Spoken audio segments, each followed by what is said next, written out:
Hello everyone, how are you doing today? Welcome to another ASMR stream. Hi Roken, thank you so much for the hydrate. I've had a sip already. You're doing good. That's wonderful. Wonderful. Absolutely wonderful. I am doing fantastic myself, thank you. Just a little eepy because I woke up not that long ago. But I've had my coffee, so I'm waiting for caffeine to start kicking in. Coffee, caffeine, kick in.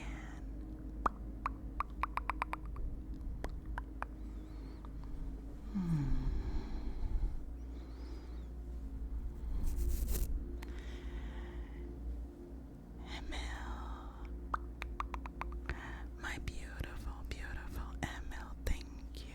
Thank you so much for the follow. Thank you, thank you, thank you.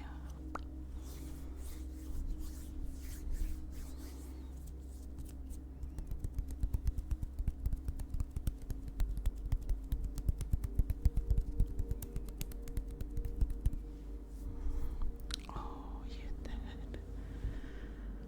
Oh,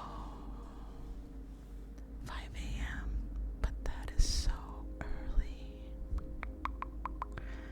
That is such an early time to wake up. I don't think I could wake up at that time. I'm so proud of you, Roken, for doing this every day. I just want you to know you're amazing. Amazing. Oh, thank you, Emil. Thank you, thank you, thank you. But you know who's cuter? You are. Oh, you're so cute, Roken. You should get your hugs for free, 'cause you're so precious and adorable.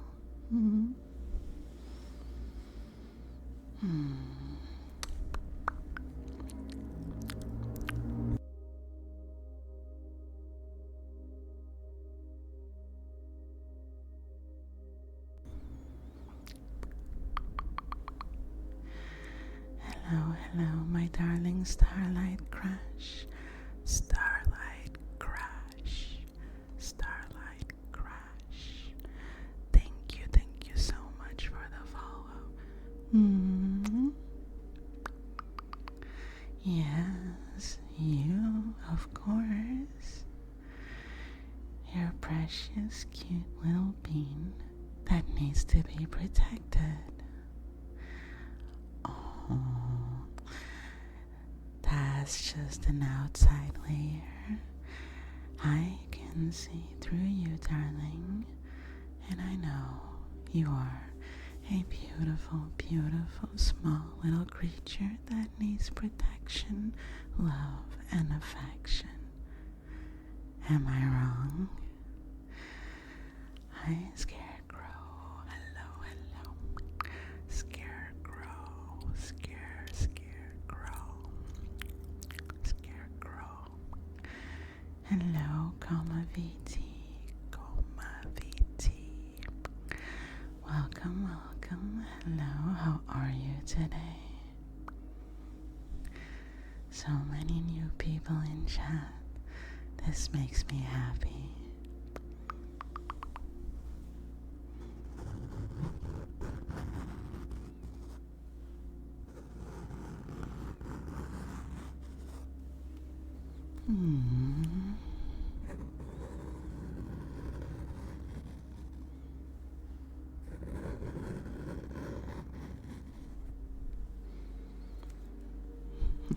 The summer has been summoned. You're so cute, Rogan. You're all cute and precious, actually.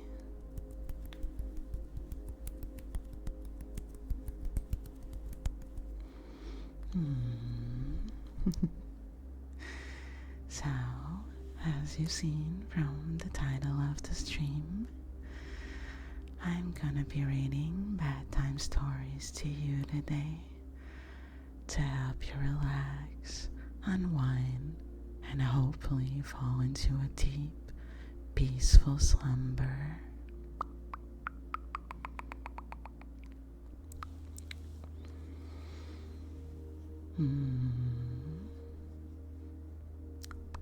You know a lot of people? Okay. I see we have a RP. Oh my goodness, we just got a raid. Coma VT, thank you so much for the raid. And welcome aboard, raiders.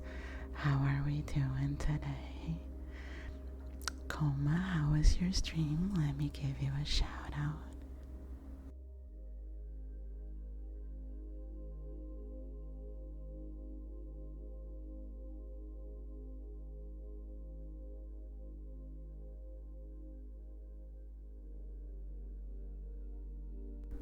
Well, my darling wifey was faster than me, which is why she is my mod. Thank you, baby. I love you. Thank you so much for the raid. Phantom X, thank you so much for the follow. Welcome. Thank you so much for the follow, Coma, as well. Thank you. And Gohan5868, thank you. Arigato gozaimasu. Oh, it's so nice to have so many people here today. Valonia, thank you so much for the follow. And May as well. Thank you. You guys are the best. Plow1431, thank you for the follow. Oh my lord. Welcome everyone. I just started my stream.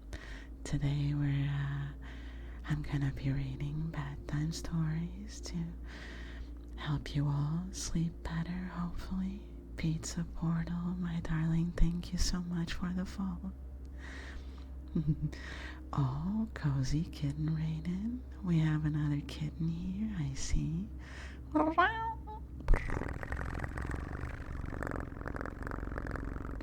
I am a cat girl myself. Ruby Chew, really appreciate the follow. Thank you, darling. Pancakes, thank you so much. Thank you.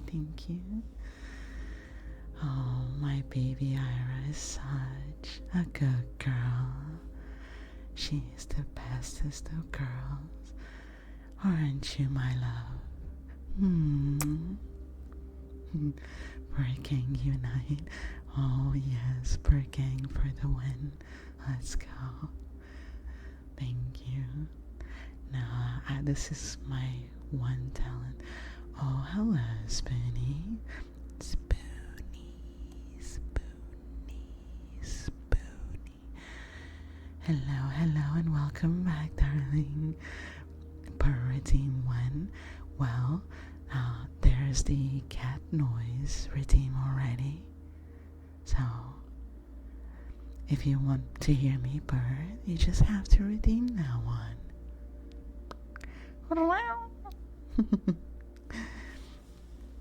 I am perfectly splendid today. Oh, the only house cat. Oh, so we're all stray cats here, I assume. Hello, my love. Thank you so much for the follow. How are you? And since you're a cat, you get a special greeting.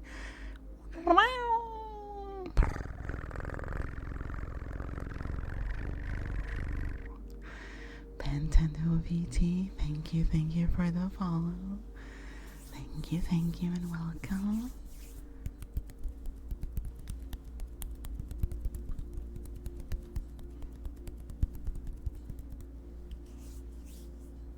you're very eepy, but you can't fall asleep? Well, you've come to the right place. Let me take care of you, and you'll fall asleep in no time. I promise.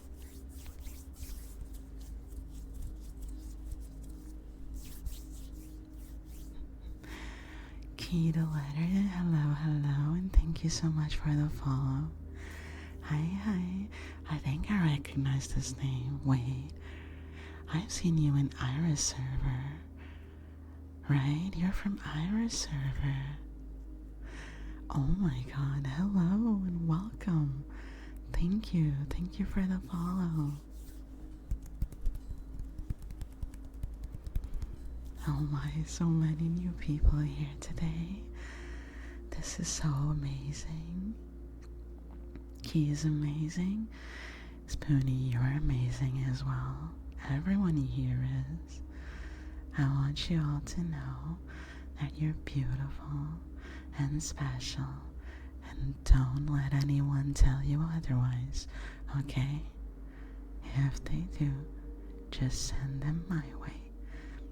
I'll fight them. I have very sharp claws, you know. I'll scratch them.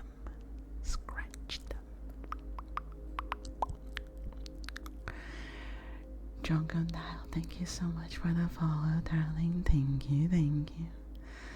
Oh, powerful I can be. I am very soft and squishy, but if it needs be, yes, I will be powerful. And I will protect each and every one of you. Hello, Django. Hi.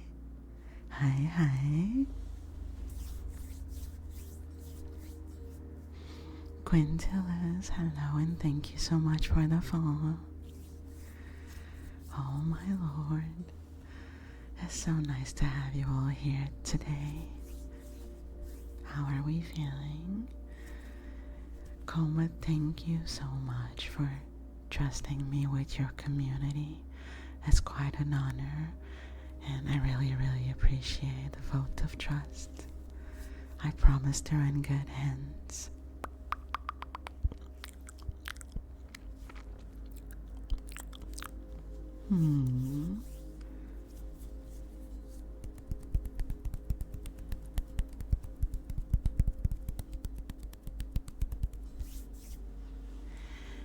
Well, as I was saying before, today I'm gonna be reading bedtime stories so I can help you all fall asleep and have a quiet and peaceful night.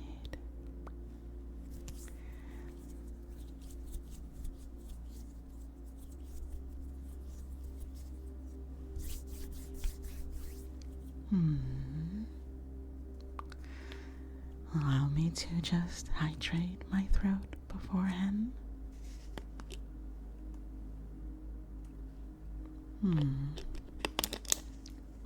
Oh my god, this is very loud. I apologize.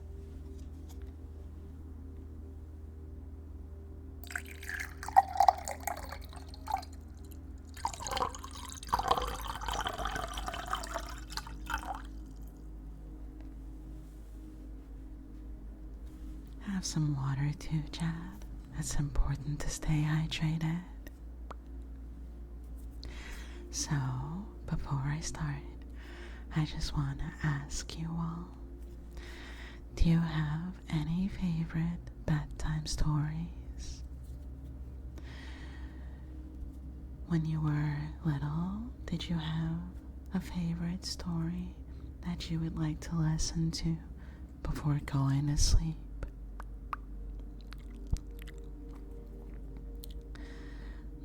No, indeed. I just served you all a glass of water because you need to stay hydrated. You never had any bedtime stories before? Okay, we're about to change that.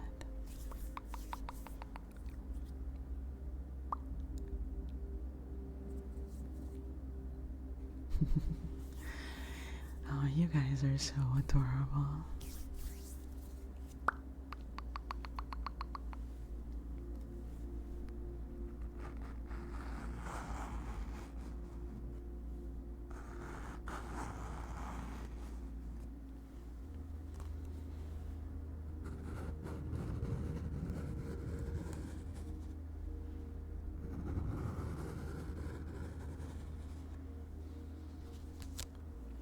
Hello, hello, Surya. Thank you so much for the follow. Oh, I see. Okay. So you didn't have a bedtime story before. Okay. So let's not waste any more time and let's hop into the story. I hope you guys enjoy it.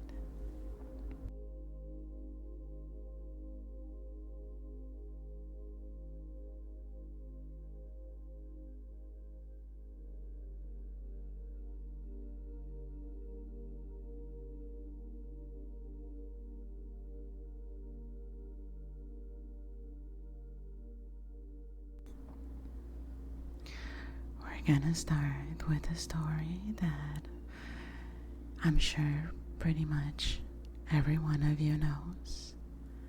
It's the story of Cinderella.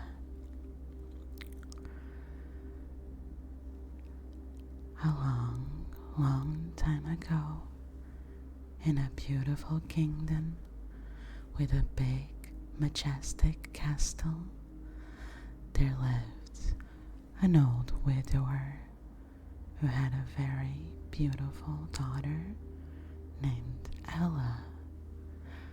Ella. Ella. He loved her above all else, trying to raise her as well as he could, being a single dad.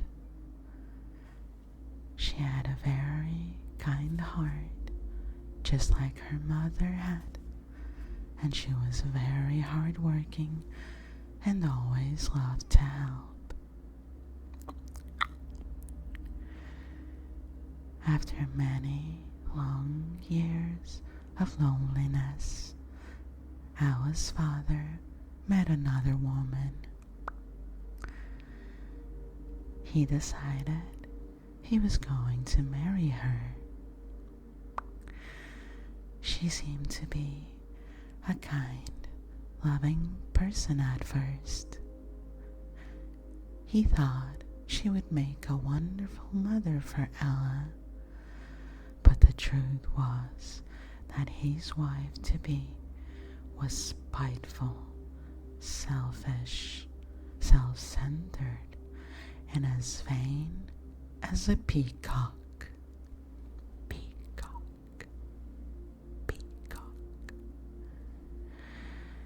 She revealed her truly arrogant and hateful nature right after the wedding, when it was too late for him to change his mind. Unfortunately, the woman had two daughters, Nina and Lena, who weren't any better. They were lazy and mean and as vain as their mother. Most of their time was spent in front of a mirror, where they would stare at themselves for hours. They particularly loved brushing their brittle hair,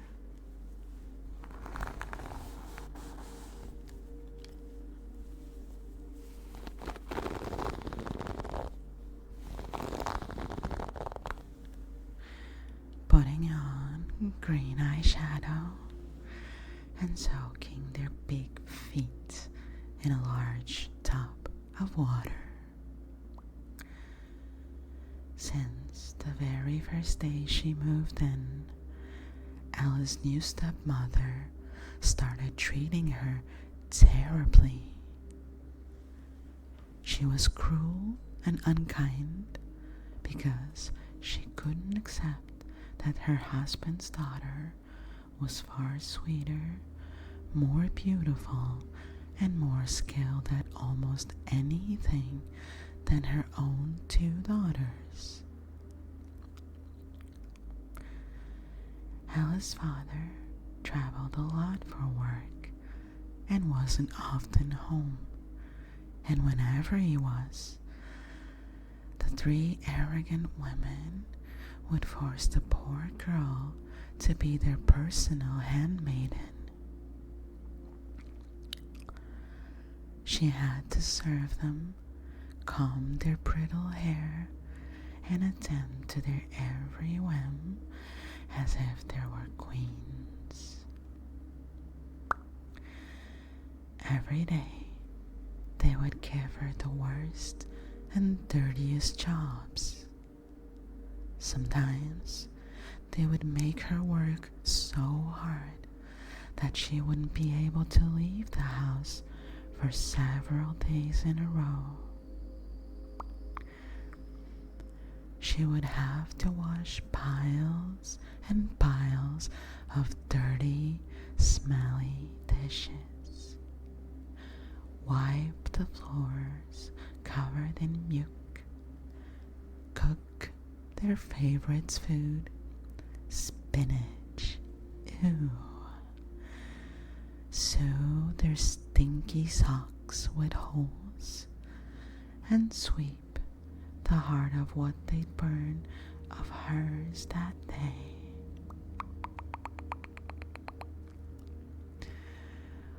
What made her stepmother and sisters even angrier was the fact that even though her face was always smeared with ash, it didn't take away from her beauty in the slightest. Somehow, Ella was even prettier when she was 30. Her evil stepmother, however, didn't want her to know this. Look at yourself, you filthy girl. Even your dress is black with soot from all that crawling through the ash and cinder in the fireplaces. From now on, I'll call you Cinderella, her stepmother said mockingly, and after that, she and her terrible daughters would only ever call her Cinderella.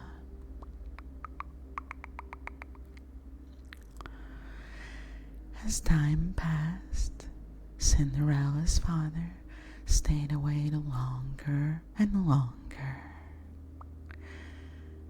When he came home, her stepmother had him wrapped around her finger, and he was so bewitched by her that he never noticed that his daughter was being kept away from him.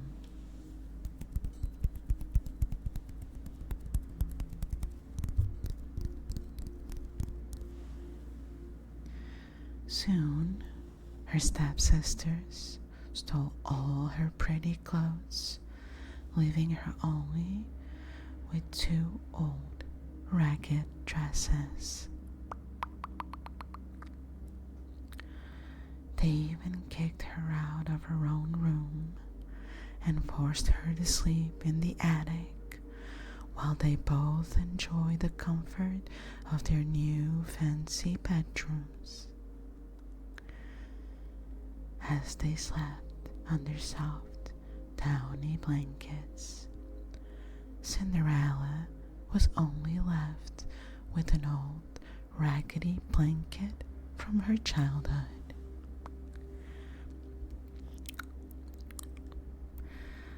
Poor Cinderella had to put up with their cruelty every single day, not knowing how to escape.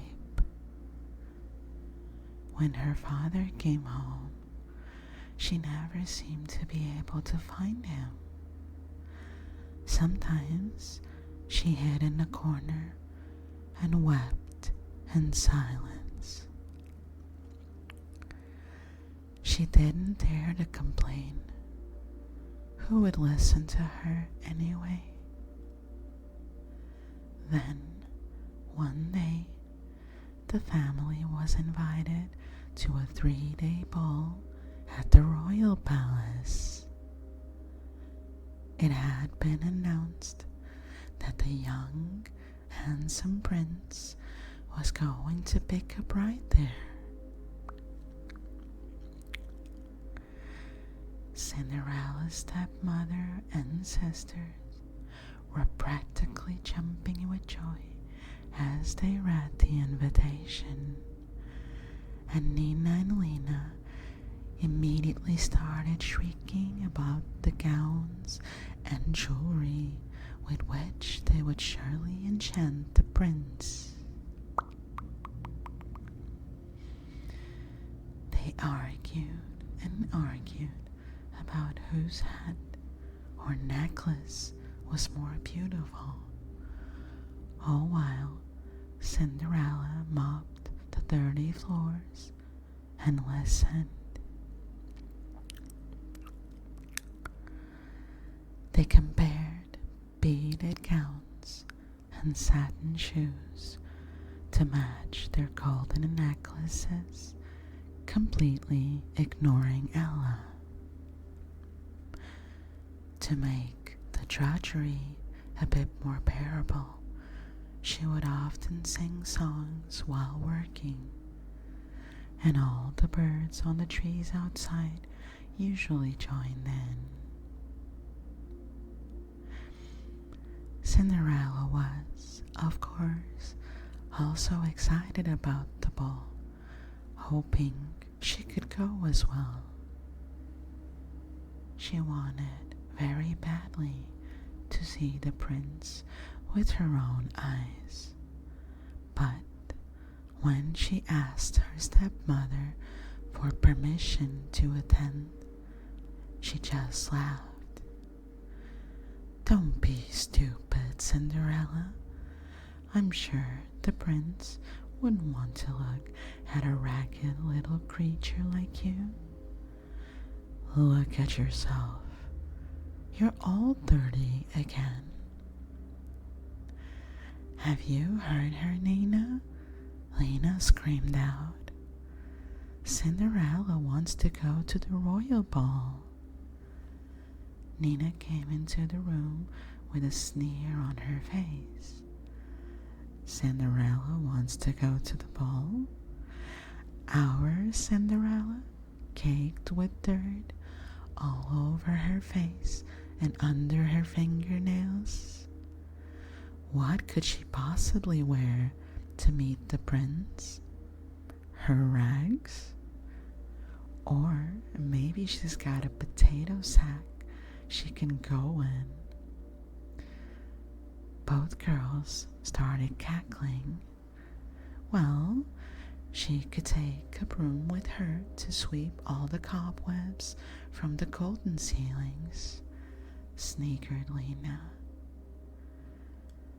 Cinderella was super upset and tried very hard not to cry. She wished her father was home to hear this, but then what would he do? That made her more sad, so she just thought of happy things. "Stop dreaming, you fool. Now go and see that you finished all your work," said her stepmother sternly, and she marched out of the room, followed by her 2 snickering daughters.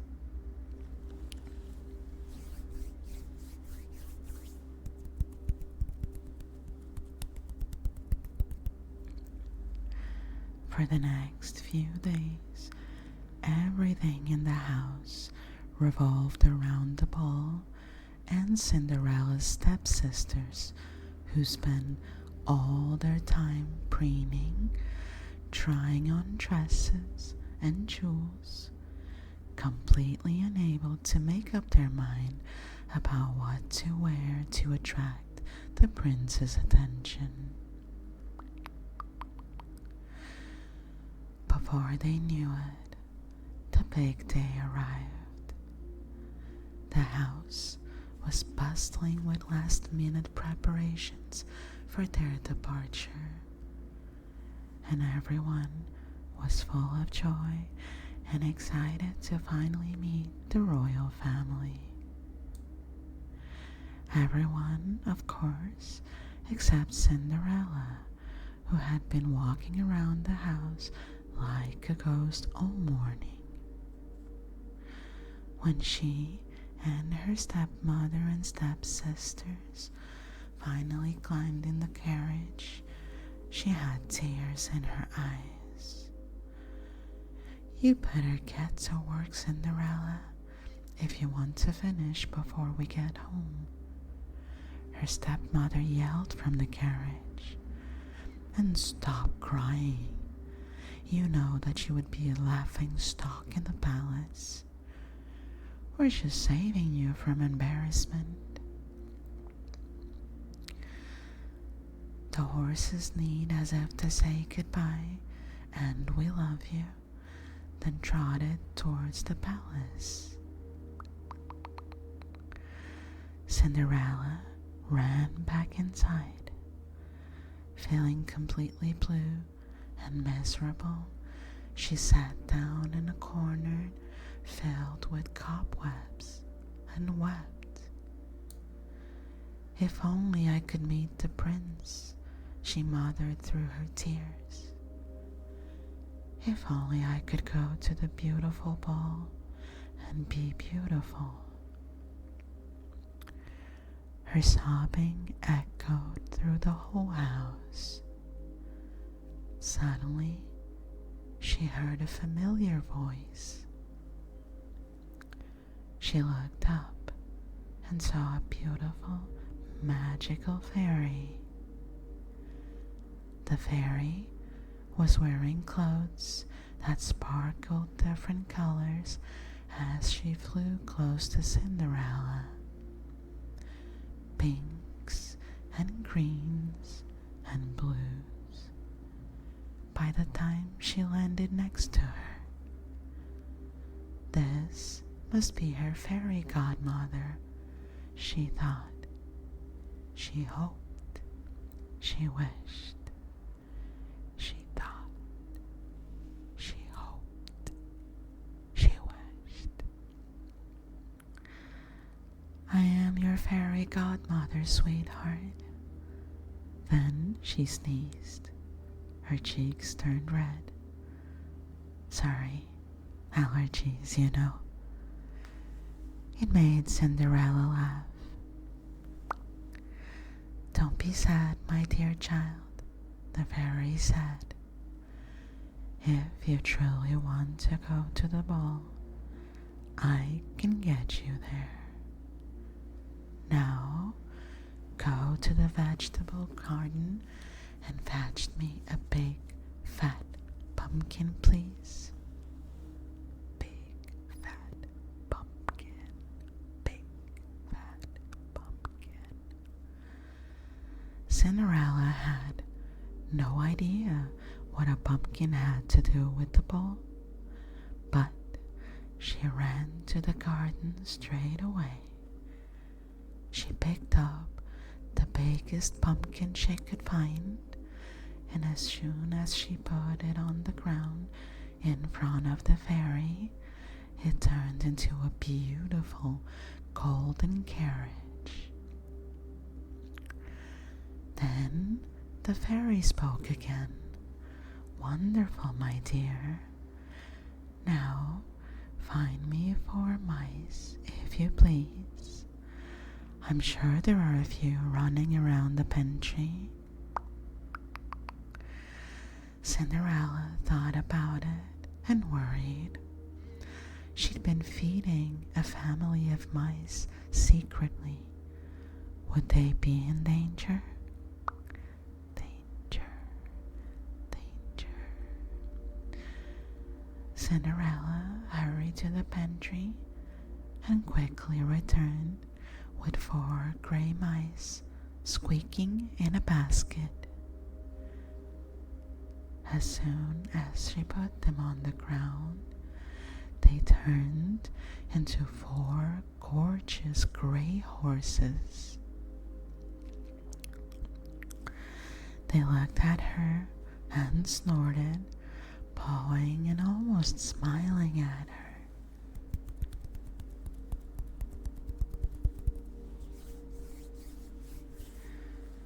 The girl had never seen such miracles in her life. She couldn't believe her eyes and just stood there staring at the horses and the carriage, not uttering a sound. Pumpkins and mice. Unbelievable. Unbelievable. This carriage is going to take you to the royal palace, my darling girl, the fairy said gently. There's just one thing left to do. After all, it wouldn't be wise to appear in front of the prince in a dress like this, would it? And just like that, Cinderella's old, ragged dress, smeared black with ash and soot, suddenly turned into a breathtaking ball gown. When she looked at her feet, she was wearing the loveliest little slippers she'd ever seen. Her gown was white with silver tinsy bells and blue satin around the edges. The shoes were pure blue satin with white bows. Now, remember, my dear, you must be back before midnight. This is very important because that's when my fairy spell will be broken. Eager and excited, Cinderella climbed into the carriage and let it take her to the palace. When Cinderella entered the palace, the private guards sent a message to the prince to tell him that one more princess had arrived at the ball. And this one, more beautiful than any of the other princesses yet.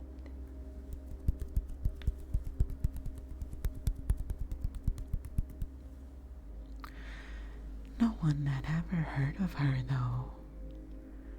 The prince himself came to greet her. When he saw the beautiful, mysterious princess, he immediately fell in love. He gently took her hand and led her into a great hall full of honored guests and delightful violin melodies. The moment they stepped in, the whole room fell silent. All of the guests stopped dancing, and even the musicians stopped playing. Everyone stood there and stared in awe at the beautiful woman on the prince's arm. A hum of excited voices soon filled the hall when the guests started asking one another, "Such a striking girl. She's so pretty. Do you know her? Who is she? Where has she come from?" what a gorgeous girl! Have you seen or met her before? Wow! The king was charmed as well, and he turned to the queen and whispered in her ear that he had no idea who the girl was, but that she was incredibly beautiful and, more importantly, seemed to be making his son smile from ear to ear. They had never seen the prince look so happy. All the ladies admired her stunning dress. They'd never in their lives seen such delicate fabrics.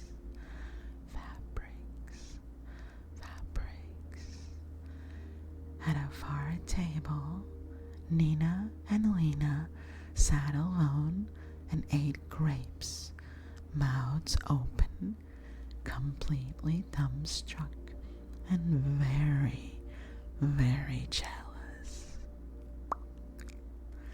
The longer they kept at her, the more familiar she looked, but they didn't even imagine that they might know her. Then the prince asked Cinderella to dance. The musicians quickly collected themselves and started playing again. The prince was completely mesmerized by the girl, and she by him. The whole time they were dancing, he couldn't take his eyes off her. They danced and danced all night, never stopping even to have a drink of water. They just looked at each other happily and waltzed the night away. Suddenly, the bells started ringing, announcing 15 minutes to midnight. "Oh no, I have to go," Cinderella cried. "Wait, will I see you again?" the prince exclaimed. "I'll try," she said, and she curtsied quickly to the prince and scuttled away in her slippers, climbed into her carriage, and headed back to her dreaded home. Cinderella spent the whole trip trying to think of a way to get to the palace next day as well. As soon as she arrived home, the clock struck midnight. Her carriage and horses once again became a pumpkin and her 4 favorite mice, and her dress shrunk back down into 30 ugly rags. In the morning, the door into the kitchen swung open, and Cinderella's nasty stepsisters rushed eagerly inside. They couldn't wait to tell her about the magnificent ball and all the things she had missed. They even told her all about the mysterious princess in the beautiful dress who had kept the prince to herself all night before running away very suddenly. Cinderella, who was busy putting clean pots and dishes back into the cupboard, listened to their stories, and when they finished, she asked them what the name of the princess was. Of course, they couldn't answer her question. No one knew her name, not even the prince. She had absolutely no idea who the mysterious girl was, which is why he had asked every single person at the ball about who she was. He was desperate to find her. She must have been truly gorgeous, Cinderella said cautiously. You're so lucky that you saw her. I wish I could see her as well.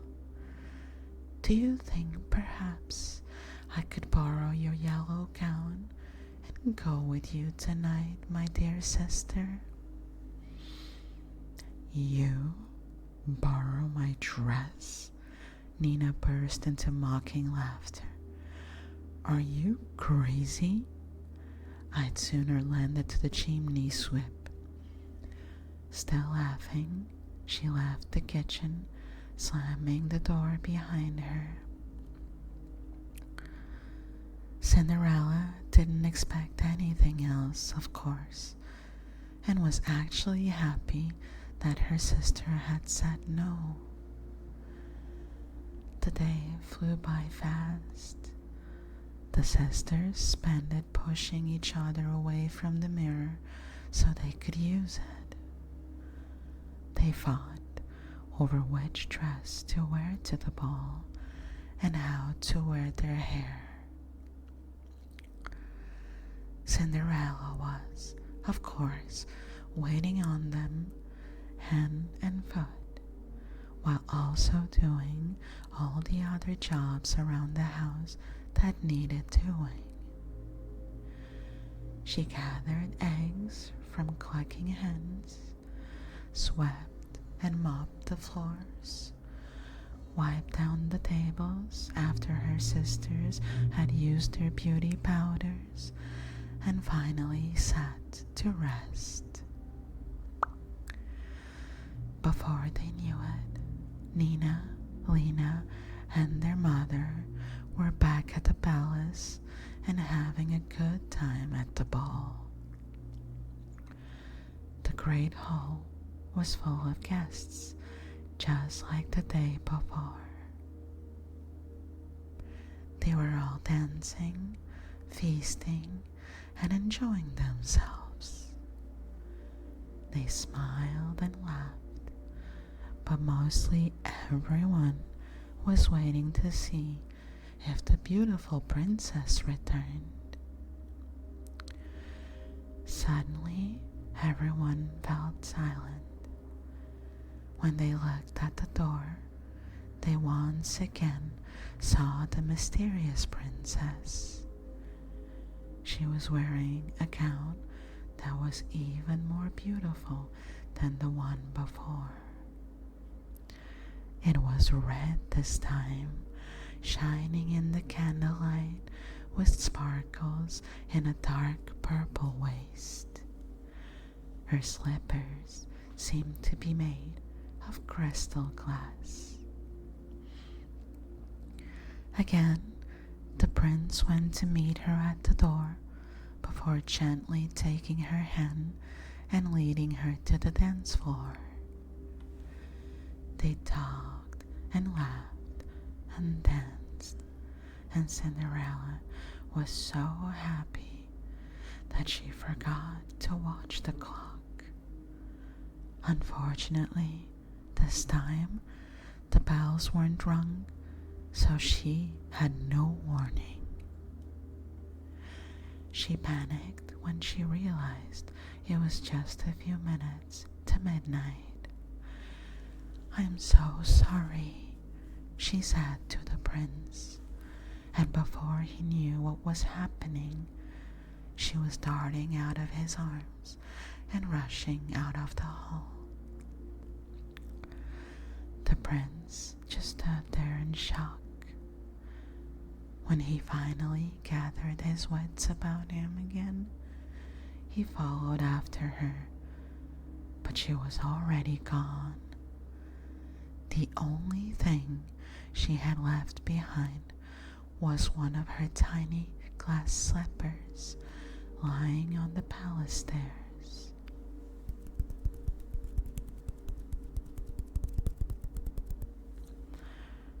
When midnight came, Cinderella still hadn't reached the last palace gate. All of a sudden, the spell lost all its power. The carriage disappeared. Her mice ran in all different directions in fear, and she was in her old dress, smeared with ash again. For some reason, she was still wearing one of her pretty little slippers. She took it off and held it close to her as she ran home as fast as she could in her bare feet. Bare feet, bare feet, bare feet. The prince, too, had run towards the palace gates, and when he passed the last guards, he turned around and asked them if they had seen the princess leaving. But they hadn't seen anyone except some poor girls in old dirty clothes. Luckily, Cinderella still got home before her family. When she heard her stepmothers and sisters coming in their carriage, she quickly ran out to greet them. "How was the ball, my dear sisters? Did you have a good time? Did you see the mysterious princess again?" Her sisters told her that the princess had indeed arrived, but that she had again quickly run off right before midnight. The prince was with her all night. "He's surely fallen in love with her," Lena said, miserable. "Perhaps he won't find her again, and he'll fall in love with me instead," Nina said hopefully. A few days later, the royal trumpeters sounded their trumpets, and the prince announced that he had fallen in love with a mysterious princess. He didn't know who she was, but he had a slipper she had left behind, and he would only marry the girl whose foot would fit it perfectly. All over the kingdom, girls and princesses tried to put the pretty glass slipper on, forcing their feet inside with all their might. But each and every time, the shoe was either too small or too big. Even Nina and Lena tried to squeeze their giant toes inside the poor lost slipper, but nothing worked, no matter how hard they tried. Cinderella watched the whole spectacle in silence. After a while, she gathered all her courage and stepped a little closer. "Please, may I try the slipper on?" she asked. Her sisters started laughing at her, but the prince's servant insisted that she tried it on as well. After all, the prince had ordered him to have every girl he met try it on, no matter who she was. Cinderella sat down and easily slipped her foot into the slipper. It was a perfect fit. Her stepsisters just stared at her, completely stunned. "Clearly, it's a mistake," they shouted angrily. When Cinderella took out the second slipper, which she had been hiding in her pocket, and put it on as well, They got even angrier. "She's nothing," they screamed. But the servant ignored them. Then, would you believe it?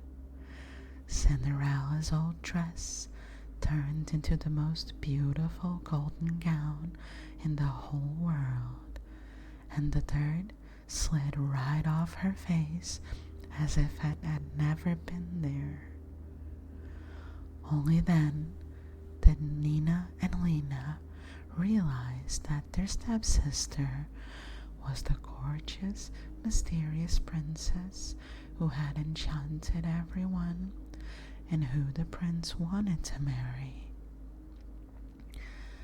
They immediately dropped down to their knees and begged Cinderella to forgive them for all the suffering they had put her through and all their unkindness and cruelty.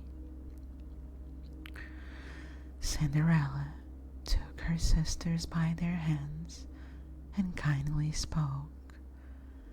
"I forgive you for everything, dear sisters. I only wish we could have loved one another earlier." After that, the royal servant took Cinderella to the palace. As soon as the prince laid his eyes on her, he was beside himself with joy. Before long, there was a wedding, and it was the most marvelous wedding the kingdom had ever seen. Cinderella became a real princess, and for the rest of her life, she was cherished and loved by everyone for her kindness and her good heart.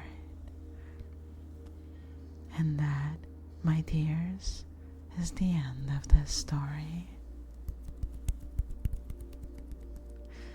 Let me greet everyone who came into chat. I am very sorry.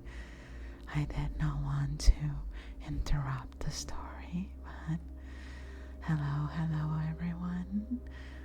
And thank you all for your follows. Let me see. Song Gears, Luvi XD, Eyes to Macchiato, Sear Cat, General Gremlin, thank you for the follows. And how are you all today? Got a spare pumpkin? That's luxury, right? Yeah, magic does help, see? That's why you should never stop believing in magic. You never know when your fairy godmother might show up and turn your life around.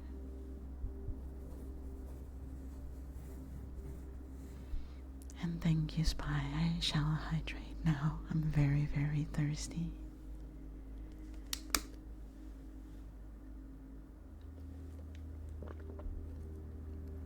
I hope you all enjoy the story.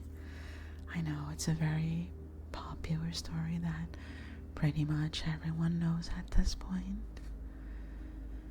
But it's still nice to hear it, especially when you're feeling drowsy and you're about to fall asleep. Fall asleep. Fall asleep.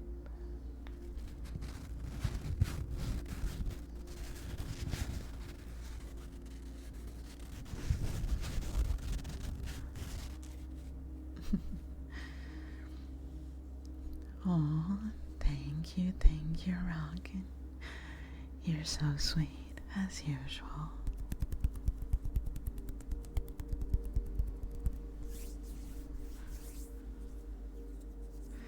I hope you're all feeling very relaxed right now. Are you laying down in your beds? Are you feeling comfy and warm? Do you have a nice soft blanket covering you?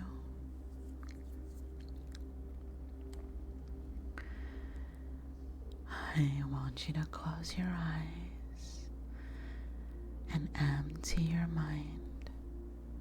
Just focus on the sound of my voice as I continue reading stories to you. You have a big, cozy blanket. Oh, that is wonderful.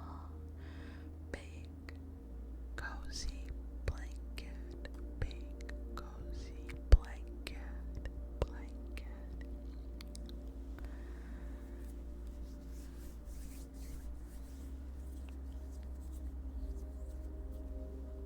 Just relax. Listen to my voice. You don't have to worry about anything. You're safe and protected. You are loved and cherished.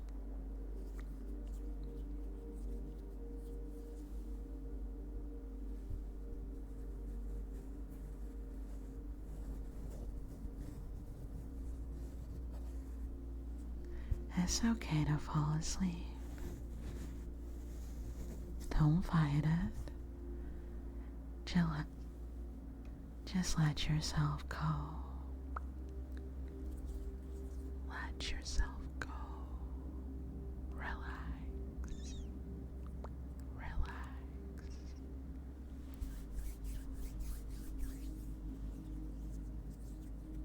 Oh, just because it's morning time doesn't mean you can sleep. It is not impossible. Nothing is impossible. Nothing is impossible. Just listen to me and allow your mind and your body to relax. Just feel all the tension lose you. Just feel all your troubles and worries slowly drift away.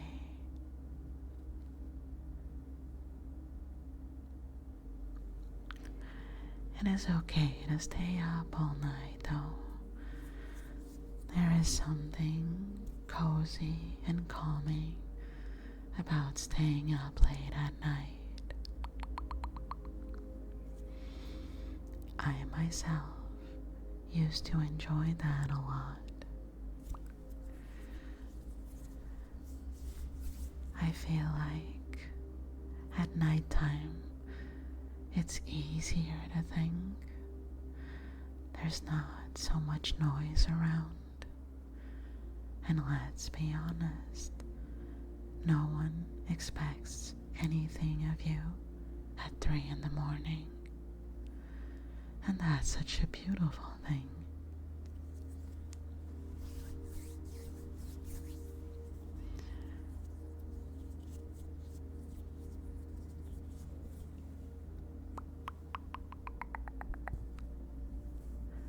Hello, Mr. Moorlord.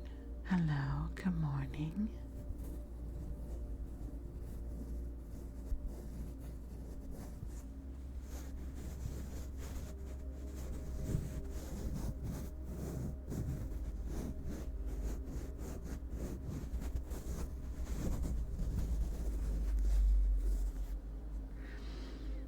We shall continue to the next story now.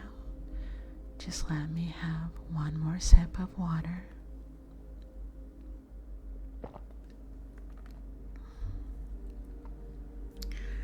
I am ready.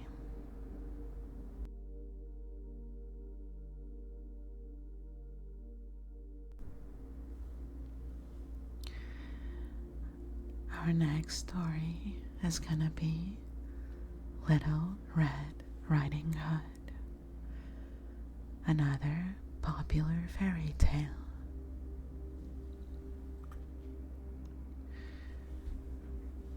Once upon a time, there was a little girl who lived in a village near the forest.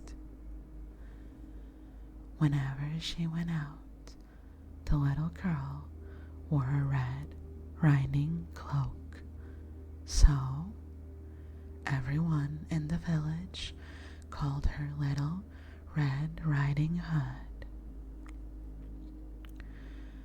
One morning, Little Red Riding Hood's mother asked her to take some food to her grandmother, as she had been very ill.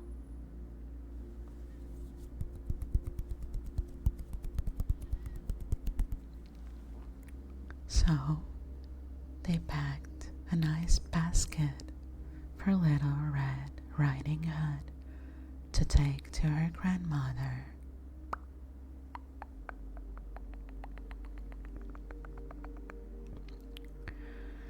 When the basket was ready, the little girl put on her red cloak and kissed her mother goodbye. Remember, go straight to Grandma's house, her mother cautioned. Don't dawdle along the way, and please don't talk to strangers. The woods are dangerous. Don't worry, Mommy, said Little Red Riding Hood. I'll be careful. But when Little Red Riding Hood noticed some lovely flowers in the woods, she forgot her promise to her mother. She picked a few, watched the butterflies fly about for a while, listened to the frogs croaking, and then picked a few more. Little Red Riding Hood was enjoying the warm summer day so much that she didn't notice a dark shadow approaching out of the forest behind her. Suddenly, the wolf appeared beside her. What are you doing out here, little girl? And where are you going? The wolf asked in a voice as friendly as he could muster. I am on my way to see my grandma, who lives through the forest near the brook, Little Red Riding Hood replied. Then she realized how late she was and quickly excused herself, rushing down the path to her grandma's house. The wolf, in the meantime, took a shortcut.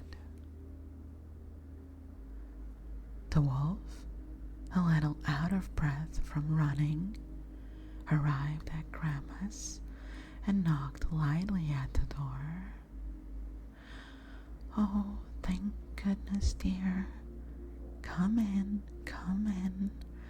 I was worried that something had happened to you in the forest, said Grandma, thinking that the knock was her granddaughter. The wolf let himself in.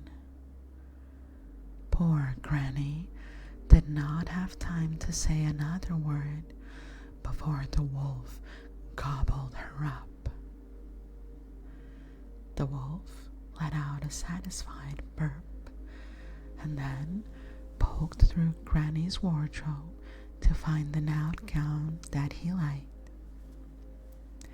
He added a frilly sleeping cap and, for good measure, dabbed some of Granny's perfume behind his pointy ears.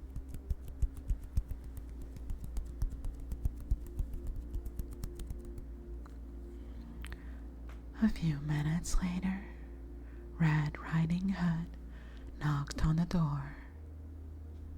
The wolf jumped into the bed and pulled the covers over his nose. "Who is it?" he called in a cackly voice.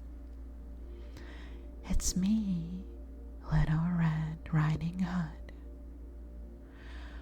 "Oh, how lovely.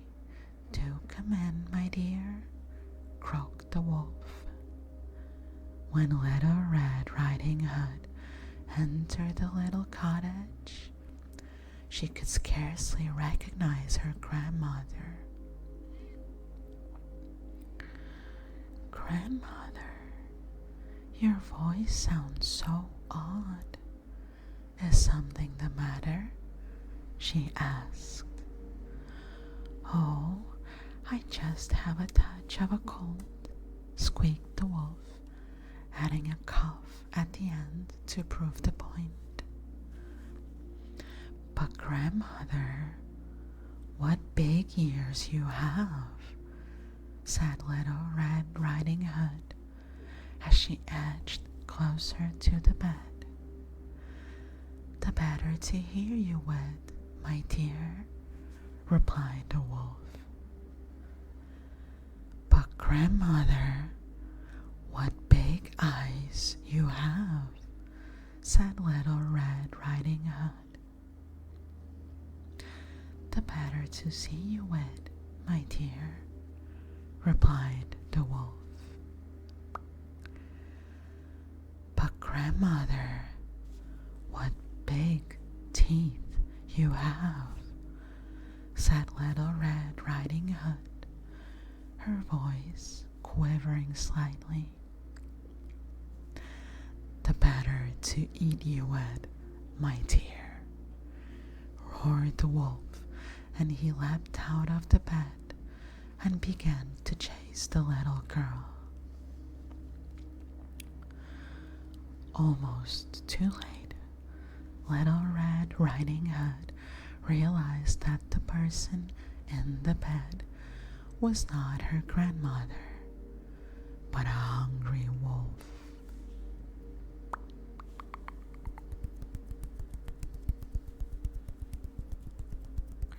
She ran across the room and through the door, shouting, "Help, wolf," as loudly as she could. A woodsman who was chopping logs nearby heard her cry and ran towards the cottage as fast as he could. He grabbed the wolf and cut the poor grandmother out. "Oh, Grandma, I was so scared," sobbed Little Red Riding Hood. "I'll never speak to strangers or dawdle in the forest again." There, child, you have learned an important lesson. Thank goodness you shouted loud enough for this kind woodsman to hear you. The woodsman knocked out the wolf and carried him deep into the forest where he wouldn't bother people any longer. Little Red Riding Hood and her grandma had a nice lunch and a long chat. And just like he promised her grandma, she never again talked to strangers or dawdled in the forest ever again. And that is the end to this lovely, lovely story. My darling Catamere, my darling Wosu6, and Firewolves, thank you very much for the follows, as well as Gabby Trox. Thank you. Welcome to the stream. Oh my lord, we have another chat. Keith, thank Thank you so much. Thank you, thank you. Thank you for the raid. And welcome, raiders. Welcome. How are you all today? Let me give you a shout out, Key.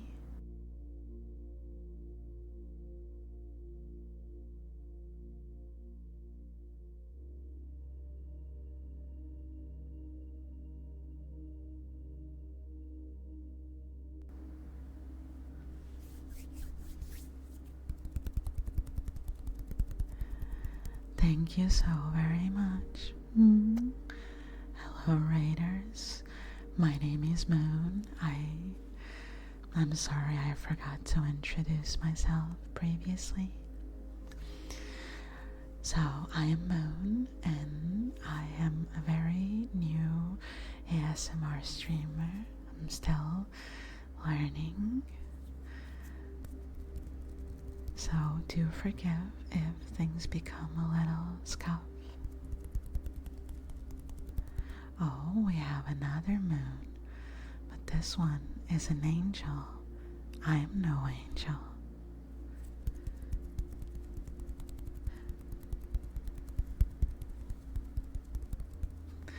Thank you all. Thank you, thank you. I really appreciate it.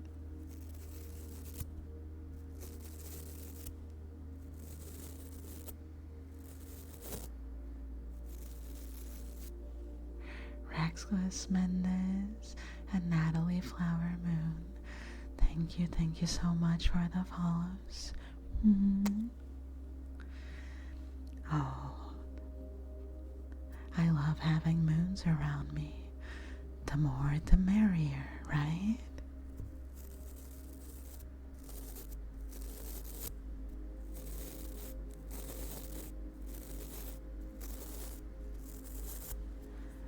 So welcome aboard. I hope you're all feeling very cozy and relaxed right now. In case you've just arrived, we've been reading bedtime stories. I've been asking chat what are their favorite fairy tale stories, but a lot of people did not get to have bedtime stories read to them. So, I am here to change that today.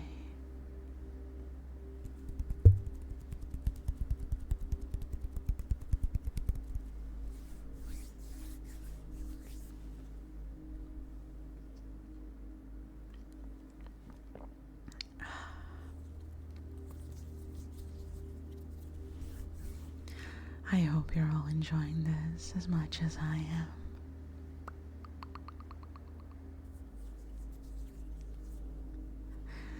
Sirokin, I have this special hidden power.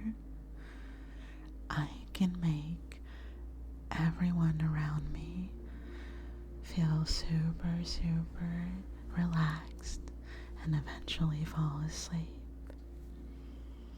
The amount of times that this has happened, I don't know what it is, but apparently something about my presence makes people want to sleep.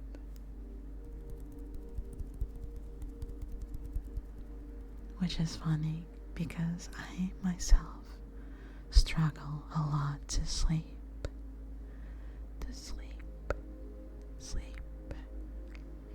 I am quite an insomniac.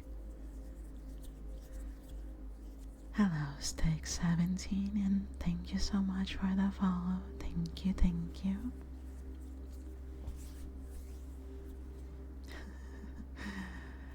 Oh, that's so sweet of you, Roken.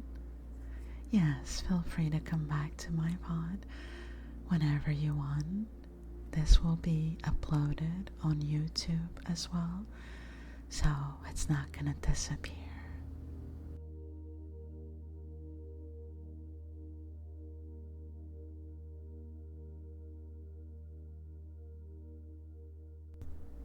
There you go, that's my YouTube channel, and it's where I upload all of my VODs, in case you're in the mood to rewatch any of them.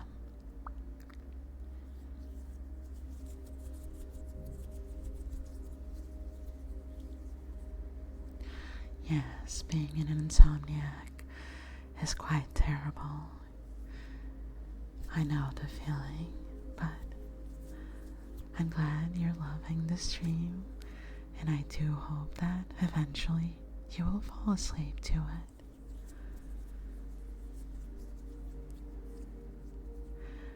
Well,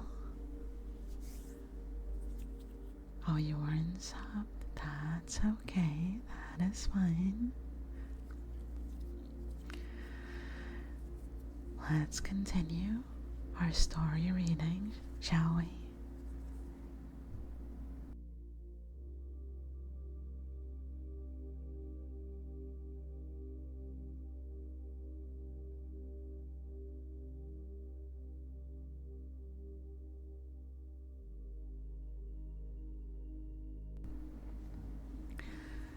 This one is also a classic. I'm sure you're all familiar with Snow White and the Seven Dwarfs. Dwarfs.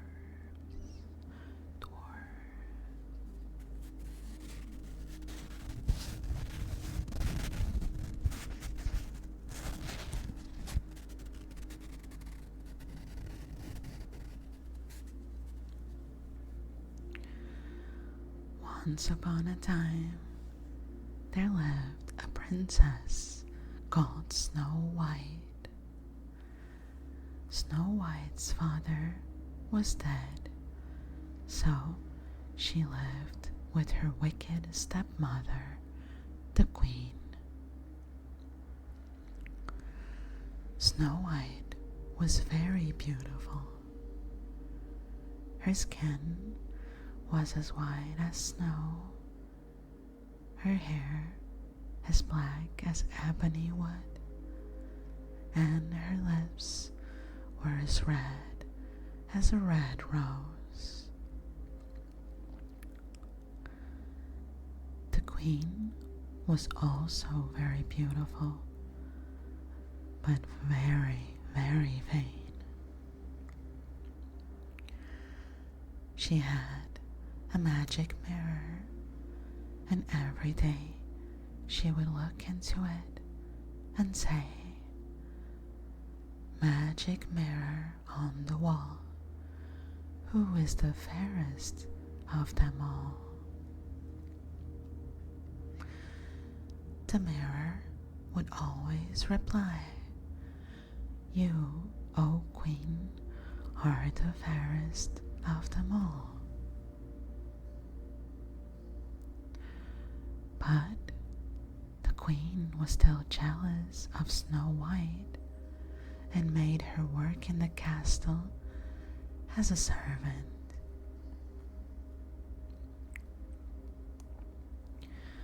One day, after the Queen had spoken to her magic mirror, the mirror replied, "Fame is thy beauty, Majesty, but behold, a lovely maid I see. Alas, she is more fair than thee. Lips as red as a rose, hair as black as ebony, skin as white as snow." The Queen was furious. "Snow White," she hissed, "it cannot be." At that very moment, Snow White was singing beside the castle wall. A handsome prince who was passing by stopped to listen. As soon as the prince and Snow White saw each other, they fell in love. When the Queen saw Snow White with the prince, she was furious and decided to get rid of her stepdaughter. The next morning, The queen told her huntsman to take Snow White into the forest and kill her. Bring back her heart to prove she is dead, she ordered. The huntsman led the princess into the forest, but he could not kill her. He told Snow White to hide in the forest. Then he took an animal's heart to show the queen that the princess was dead. Snow White wandered deep into the forest. She was very scared, but the animals led her to a little cottage.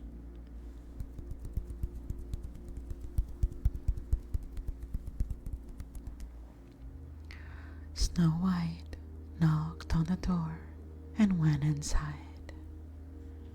She wondered who could live in such a tiny house. There were 7 dusty little chairs at the table. In the sink, there were 7 dirty spoons and bowls. And in the bedroom, there were 7 unmade tiny beds. Perhaps untidy children live here, Snow White said. So, with the help of her forest friends, Snow White dusted and cleaned the little cottage. Then she lay across 3 of the tiny beds and fell asleep.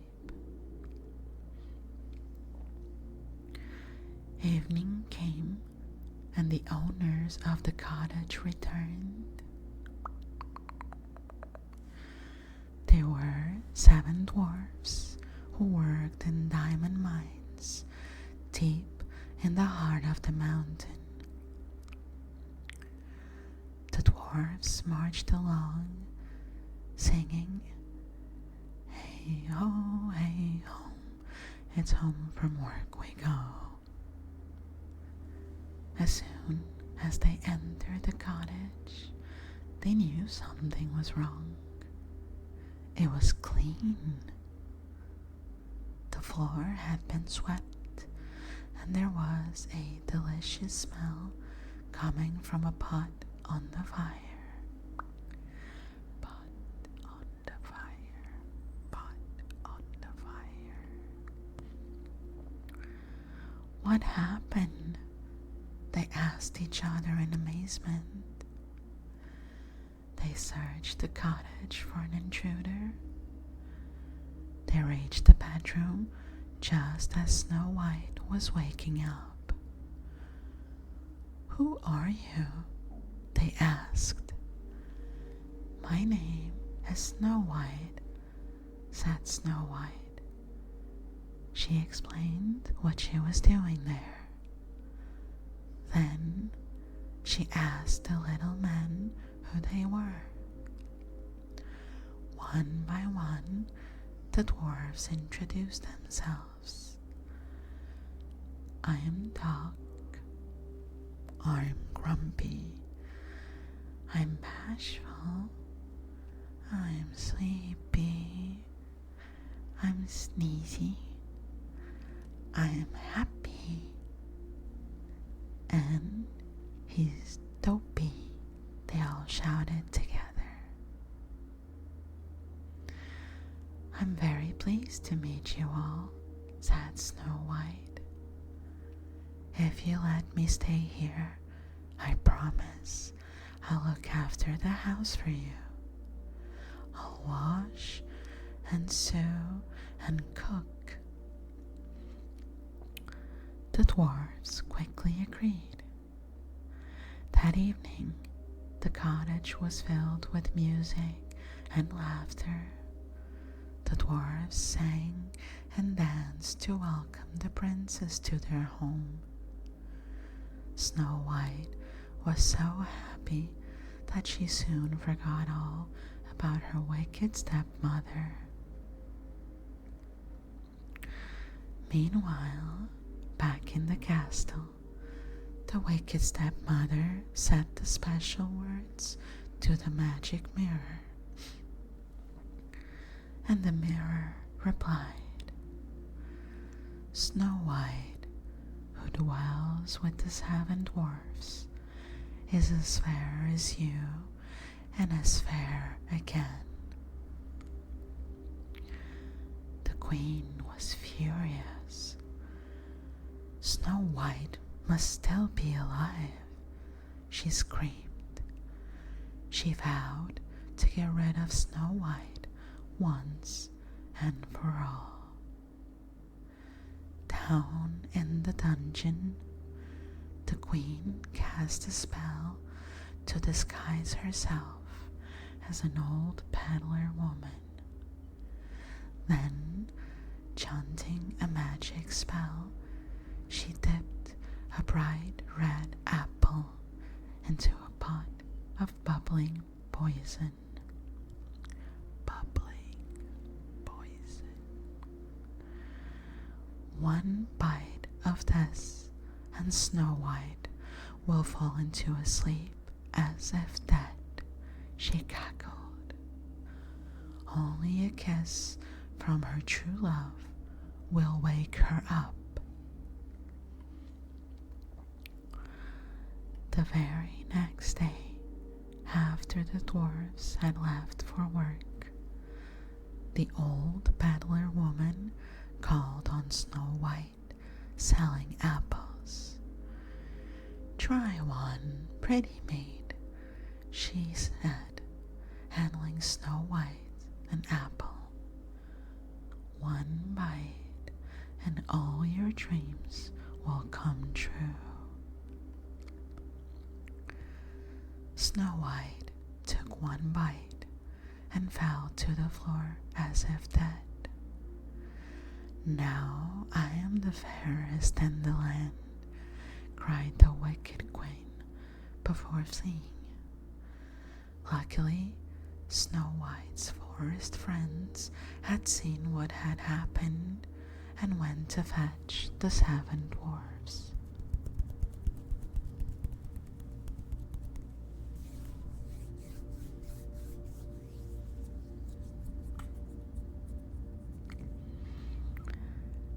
As the dwarfs rushed towards the cottage, they spotted the queen running away. They chased her through the forest and up the mountain. Up the mountain, up the mountain. When the dwarfs returned to the cottage, they found Snow White lying on the floor as if she were dead. They could not wake her, so they took her into the forest.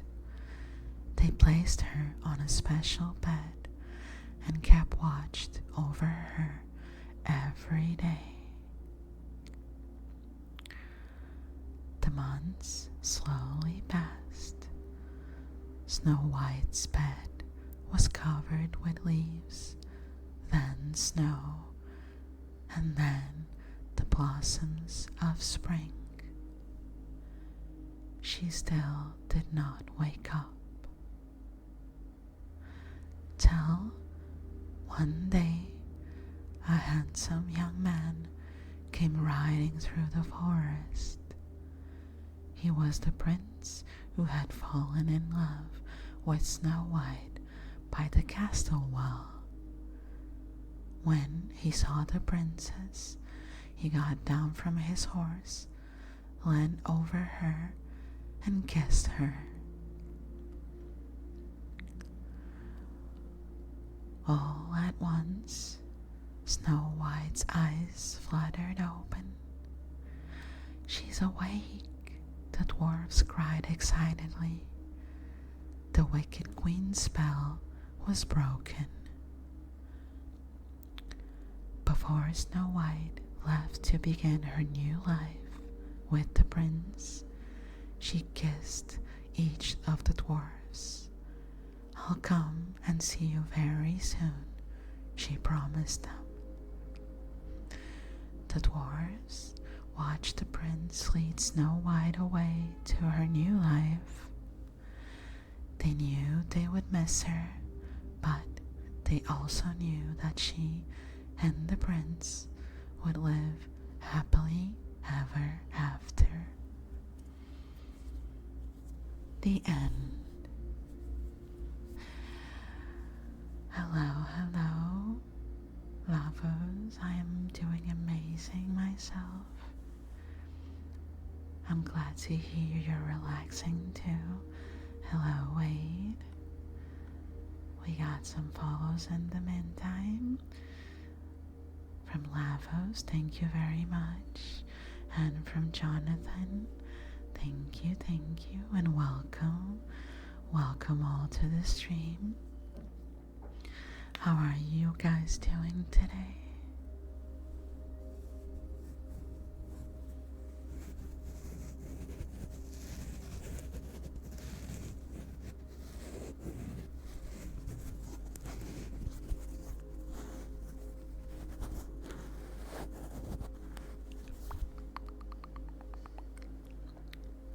I hope you enjoy the story.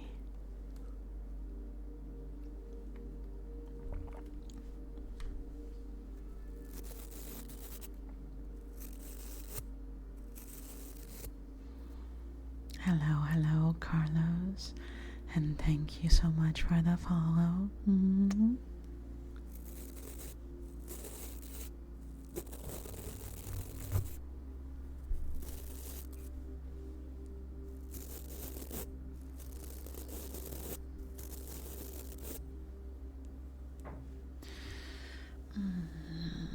Thank you for the stretch. Thank you, Key.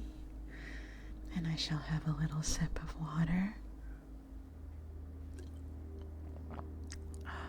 Thank you. I think, Chad, you should also have some water. It's important to stay hydrated after all, right?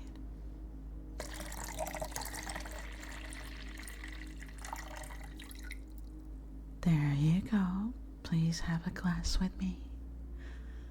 Hello, and good night.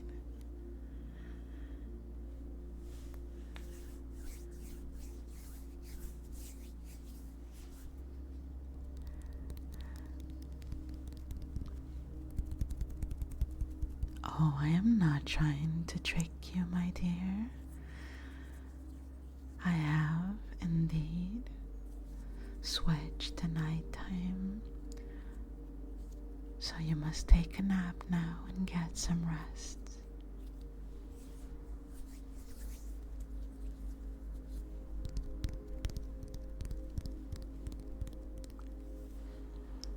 I hope you're all lying down comfortably.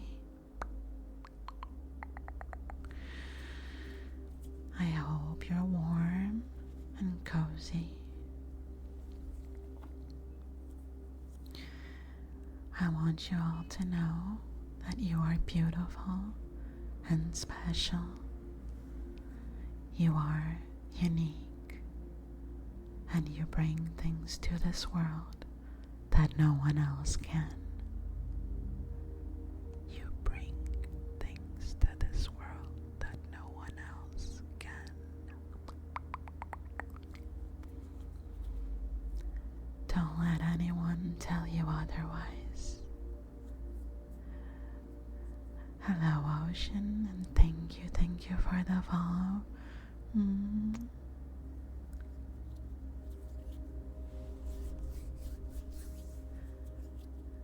Well, we are having a cuddle puddle right now, and I hope my voice is cozy enough to make you fall asleep.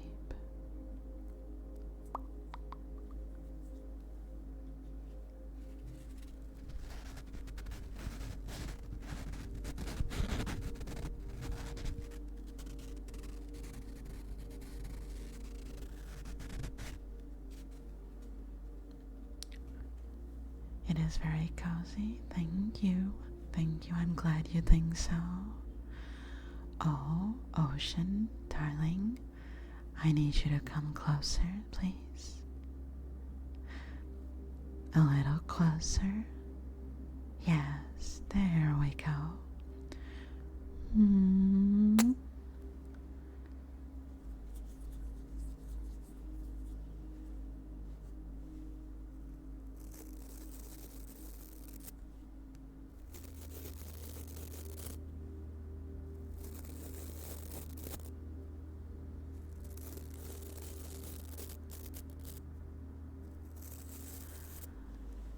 Oh, more forehead smooches. Very well.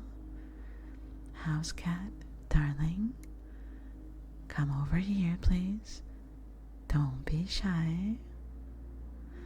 There you go. Mm.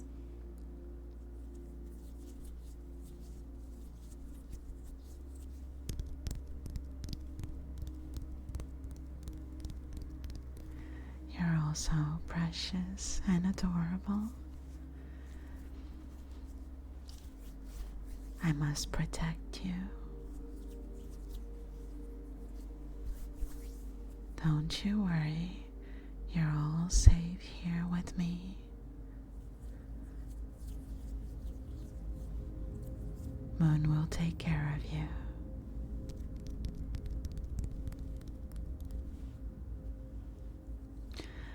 Chad, we have the love of my life here, my sweet darling Ira, who is my inspiration and my role model as an ASMR artist. She also does ASMR and she has the most amazing channel and the sweetest voice you'll ever hear. So, if you don't know her channel yet, go drop her a follow right now, please.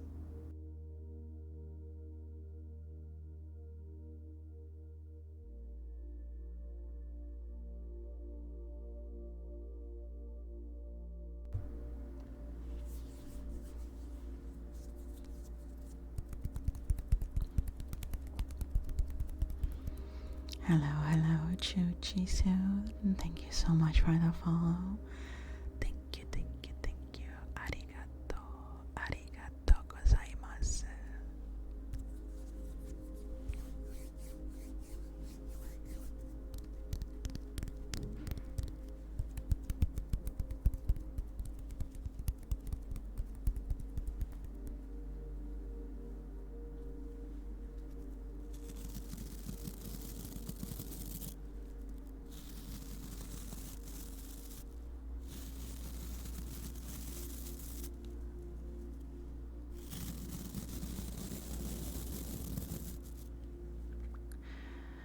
Oh, this is so nice and cozy.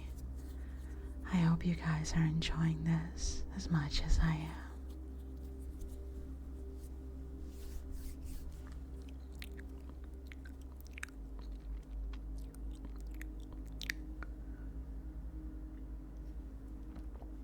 Would you like to hear another story?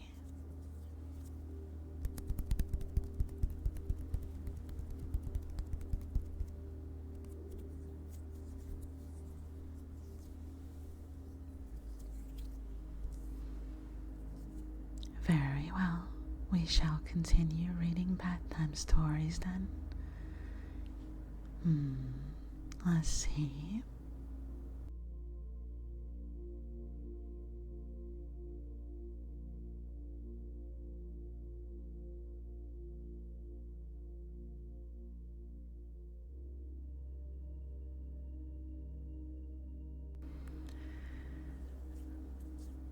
The next story is called Goldilocks and the Three Bears. Goldilocks and the Three Bears. Once upon a time, there was a little girl. Her name was Goldilocks. She had golden hair. One day, Goldilocks was walking in the forest. She saw a house and knocked on the door.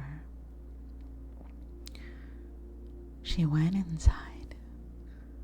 Nobody was there. Goldilocks saw 3 bowls on the table. She was hungry. This porridge is too hot. This porridge is too cold. Oh, but this porridge is just right. Goldilocks ate all the porridge. She was tired now. This chair is too big. This chair is too big too. This chair is just right. But the chair broke.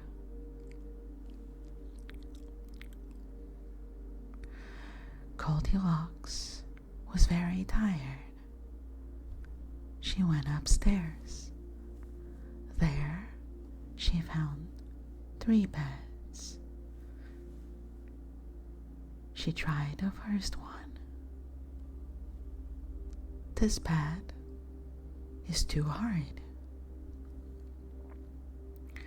She tried the second one. This bed is too soft. Then she finally lay down on the 3rd bed. This bed is just right. Little did she know that the house where she was now sleeping in belonged to a family of bears. And so the bears finally came home. "Someone has been eating my porridge," said Teddy Bear, looking at his bowl. "Someone has been eating my porridge too," said Mommy Bear. "Someone has been eating my porridge, and it's all gone," said Baby Bear. "Someone has been sitting on my chair," said Daddy Bear. "Someone has been sitting on my chair too," said Mommy Bear. "Someone has been sitting on my chair, and it's broken," said Baby Bear. They were all very intrigued by this, and decided to go upstairs to check the rest of the house. "Someone's been sleeping in my bed," said Teddy Bear.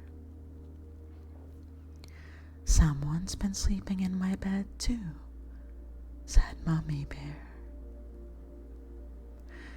"Someone's been sleeping in my bed, and she's still there," said Baby Bear. Goldilocks woke up and saw the 3 bears staring at her. "Help!" she yelled as she ran downstairs and into the forest. She never came back again. And that is the end. I think after this, Goldilocks learned a valuable lesson. Do not mess with other people's affairs, and do not break into their property.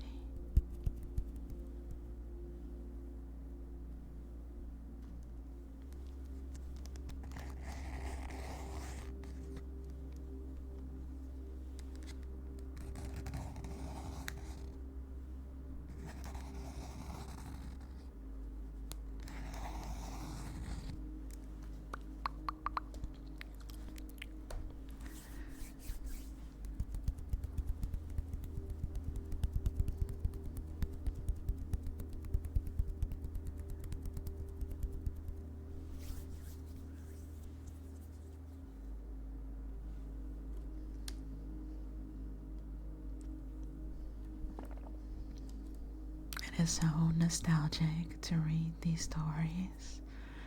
They were all part of my childhood.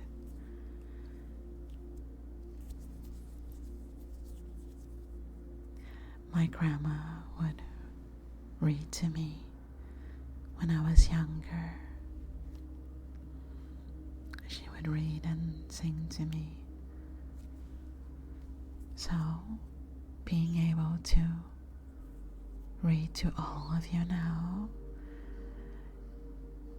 brings out a very warm feeling to my heart.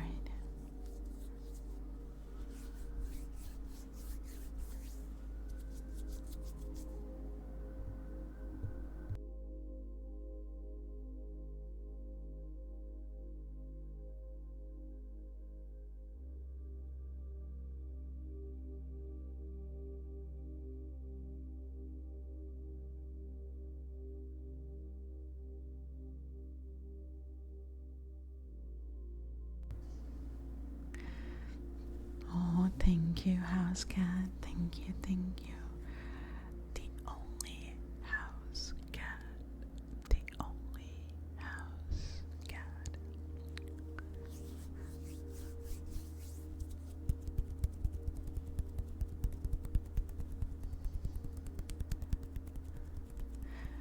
I have 2 more stories to read to all of you. So, let's continue.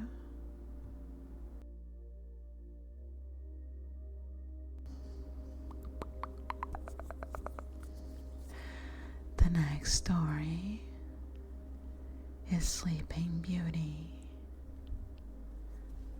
which is very appropriate because you're all beautiful, and hopefully you'll all be falling asleep very, very soon.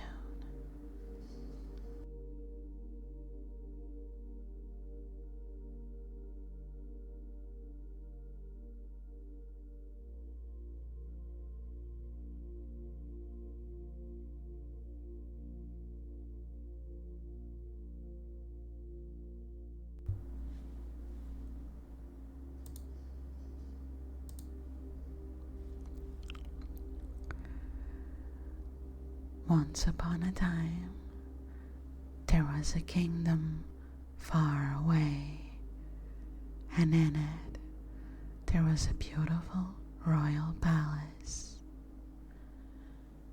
The palace was made of pink stones and gray glass.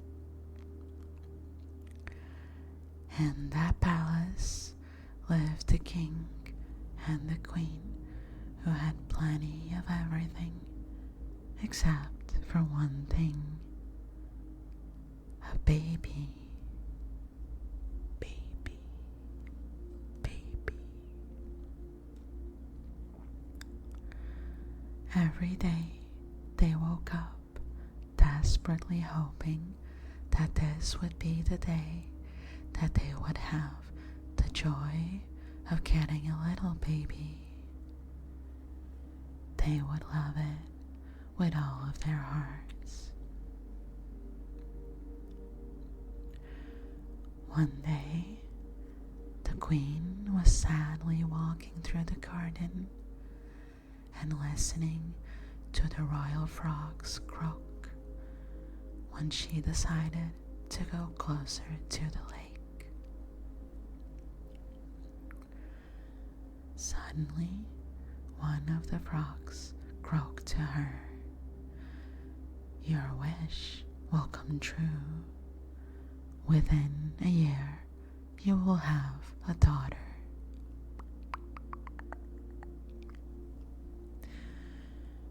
Exactly 1 year later, the queen had a little daughter who they named Aurora.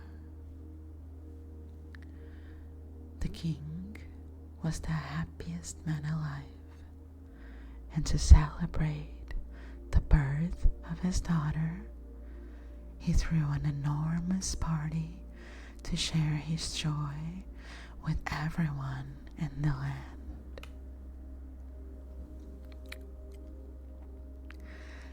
As it was always customary, the guest list absolutely had to include the fairies, whose job it was to determine the fate of the royal daughter. There were 13 fairies in total, but the king was distracted with happiness. He made a terrible mistake and only invited 12. 12. 12. On the day of the celebration, everyone in the kingdom was joyful.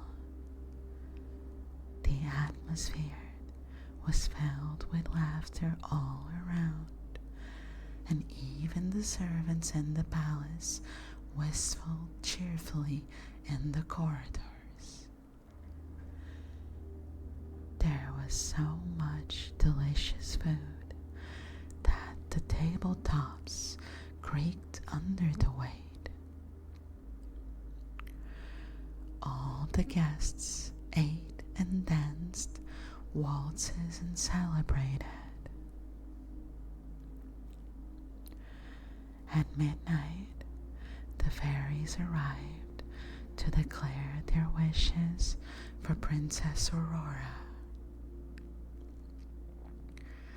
They foretold a wonderful life for the little girl, wisdom, beauty, good virtue, riches, and many other good things.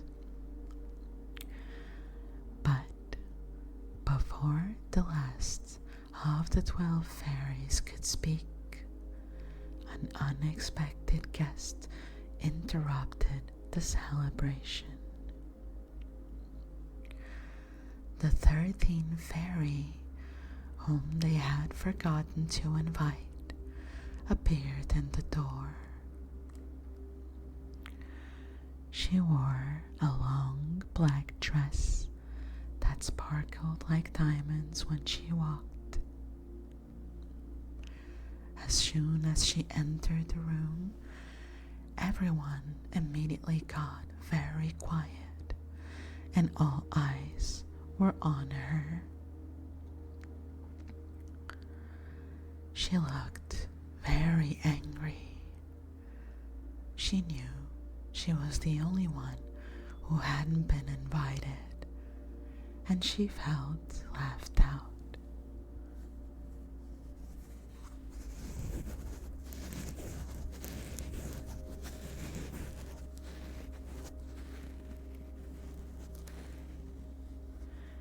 In a deep, dark voice, she declared, "When the princess reaches 15 years of age, she will prick her finger on a rose thorn and die." Then she turned around and disappeared like a draught through the door. They were all terrified. Everyone knew a prophecy couldn't be undone. But one kind fairy was left for the last prophecy. She said she won't die, but will sleep for 100 years. Bells jingled, signaling the end of her words. The king ordered all of the rose bushes, every branch, to be cut down and burned.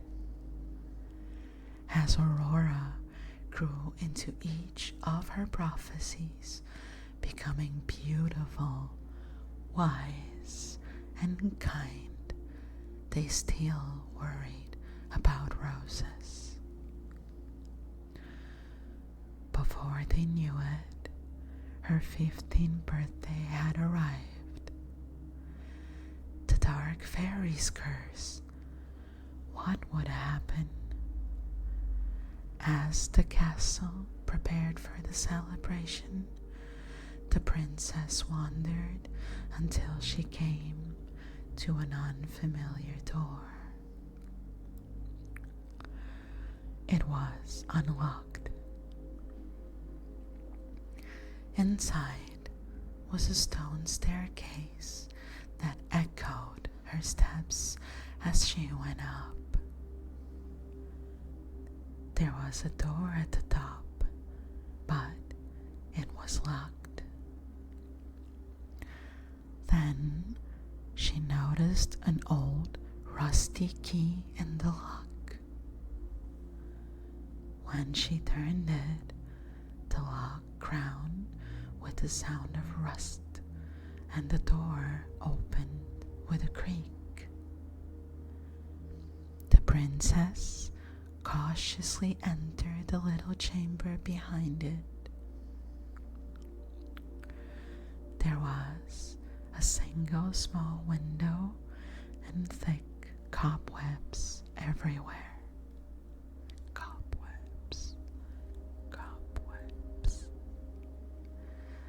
The furniture was covered in inches of dust that made her sneeze. She was about to leave when she noticed a single flower in the window. It was in a little ceramic pot, and it had beautiful red petals. It seemed like it came from another world. Aurora liked spending almost all of her free time in the royal garden, but she had never seen a flower like this in her life. She moved closer to the window to look at the pretty bloom, and she noticed how sweet it smelled. It was a new scent and intoxicating. She wanted to touch it, but when she reached out to pick up the pot, she felt a little prick on her finger, and she collapsed to the dirty ground, fast asleep.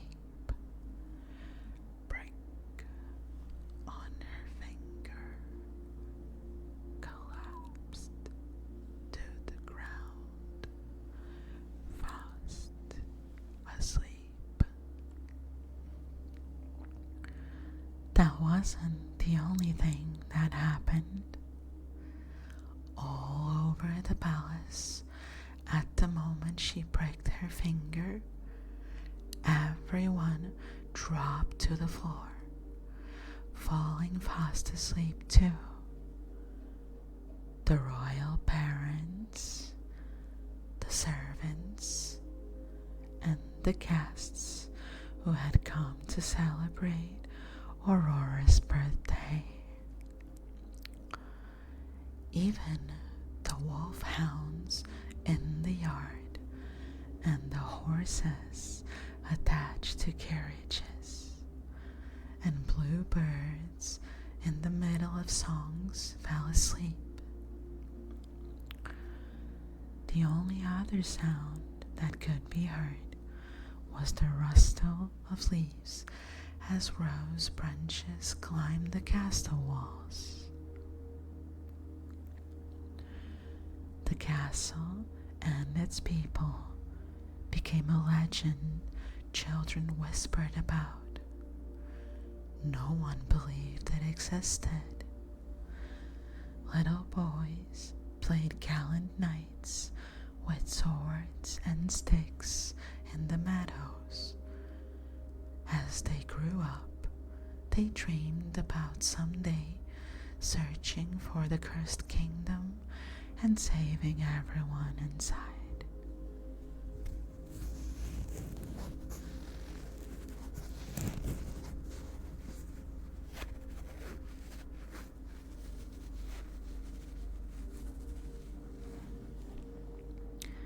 They especially wanted to save Sleeping Beauty, the princess who they said was the most beautiful girl in the world.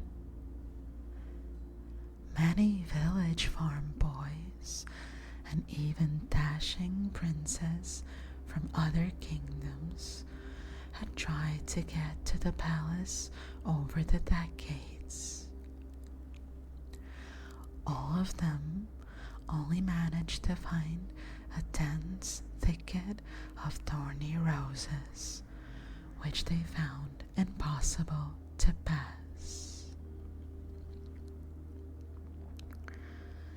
They would sharpen their swords over and over again, but it was in vain. No matter how hard they tried, the wall of rose branches would not let them pass. For a whole century, many different men, very short and very tall, very weak and very strong, nobles and peasants, and even a few bakers and tailors tried to get through and failed.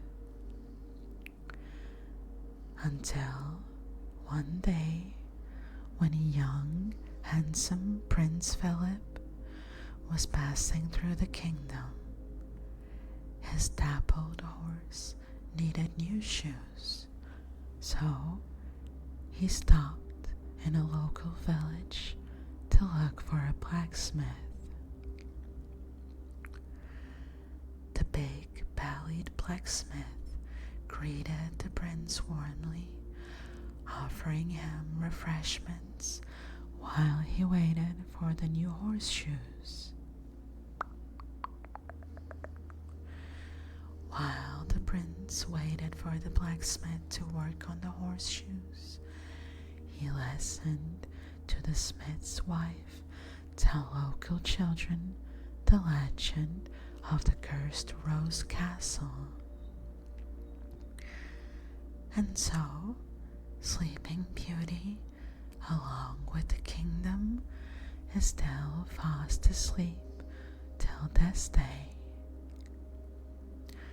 The blacksmith's wife finished her story, and the children stared at her with open mouths. Wow, they all said, amazed. On the other side of the window, Prince Philip was so awestruck. He jumped to his feet, and with a few fast strides, he reached the blacksmith. He wanted to know everything the blacksmith knew about the story and asked for directions to the legendary cursed castle.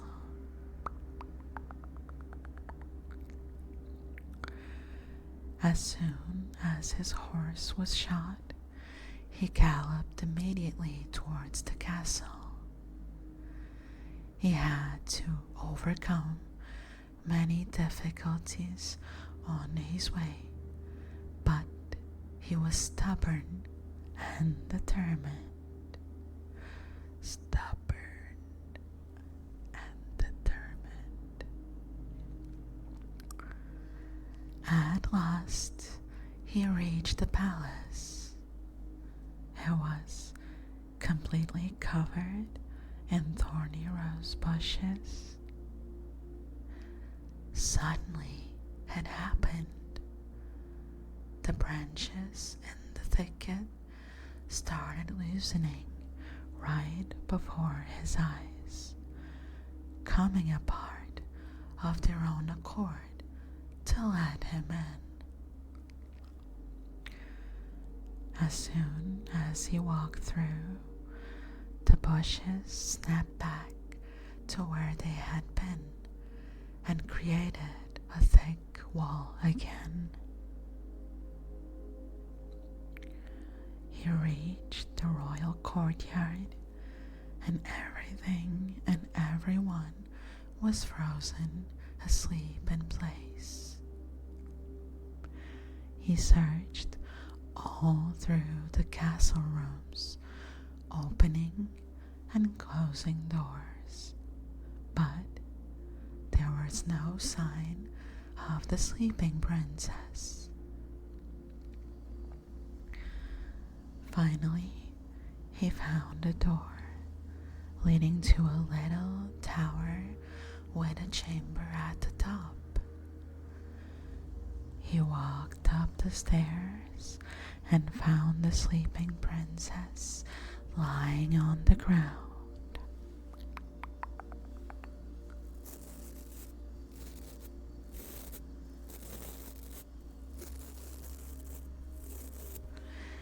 He had heard that she was beautiful, but now that he saw her with his own eyes, he couldn't stop looking at her. She was gorgeous. He felt his heart speed up, and he bent down, stroked her long, fair hair, and gently kissed her lips.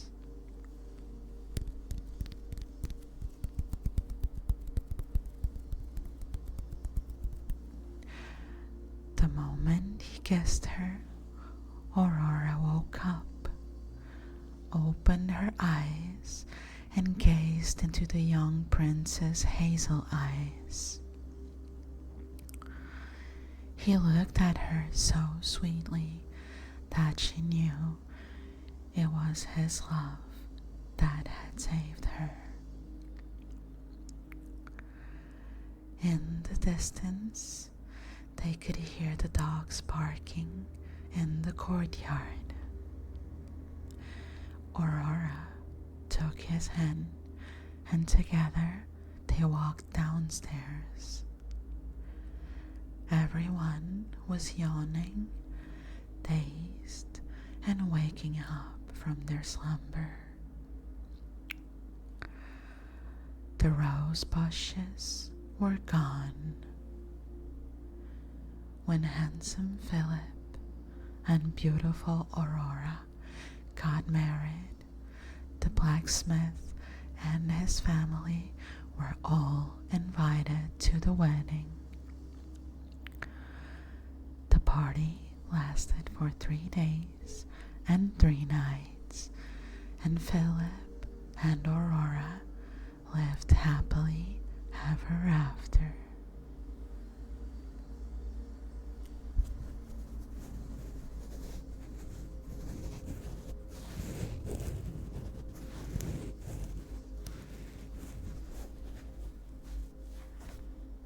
I hope you all enjoy this story.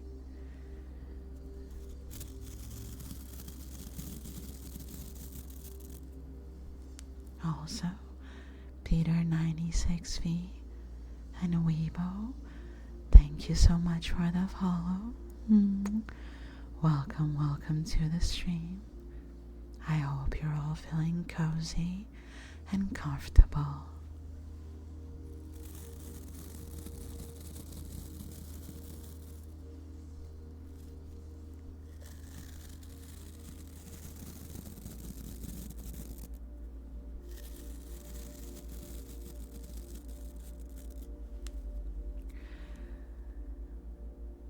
Aurora has always been my favorite Disney princess. I have a soft spot for this story.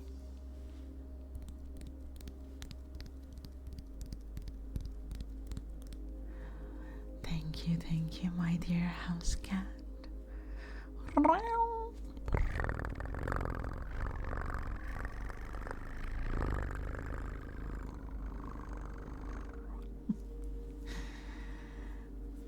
So, for all of you who are new, who are freshly arrived, my name is Moon, and I am a new ASMR streamer.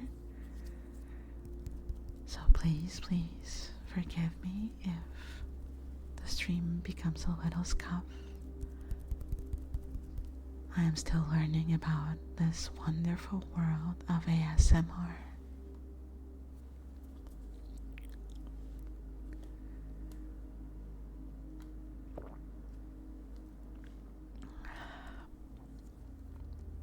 I am so happy that you're all enjoying the stories that I'm reading to you.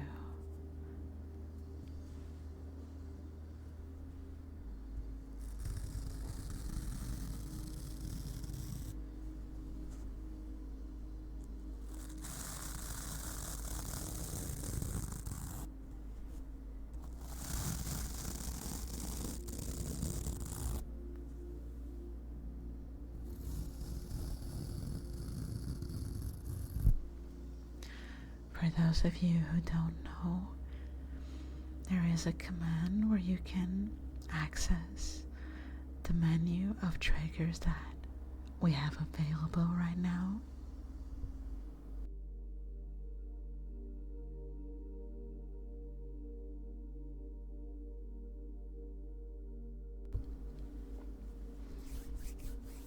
All you have to do is type !ASMR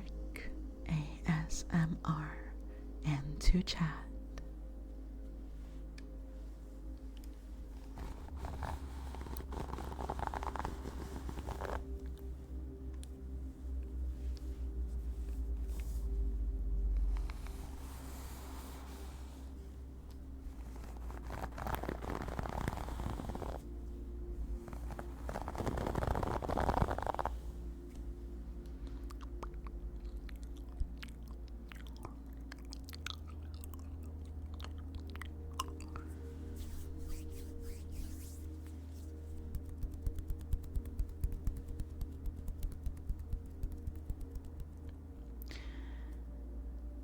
And now it's time for our last bedtime story.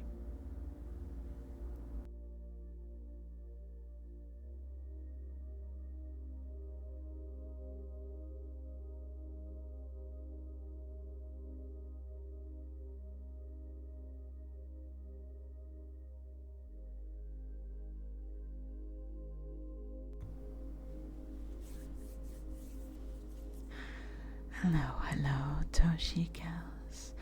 Thank you so much for the follow and welcome to the stream.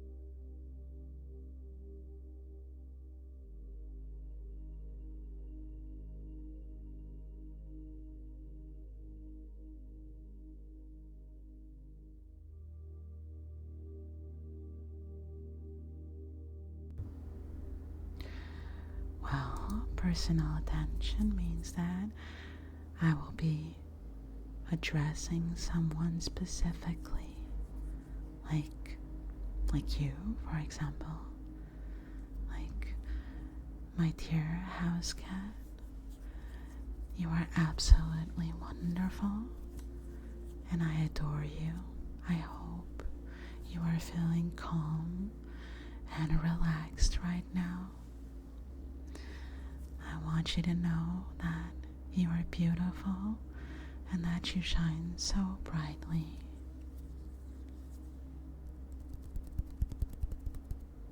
It would be personal attention to say something like this.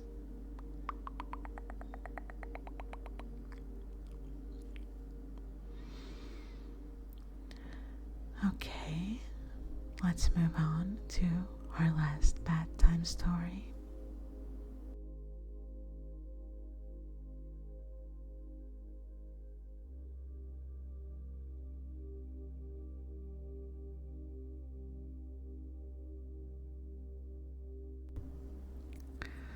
This one is also a classic It's called Beauty and the Beast.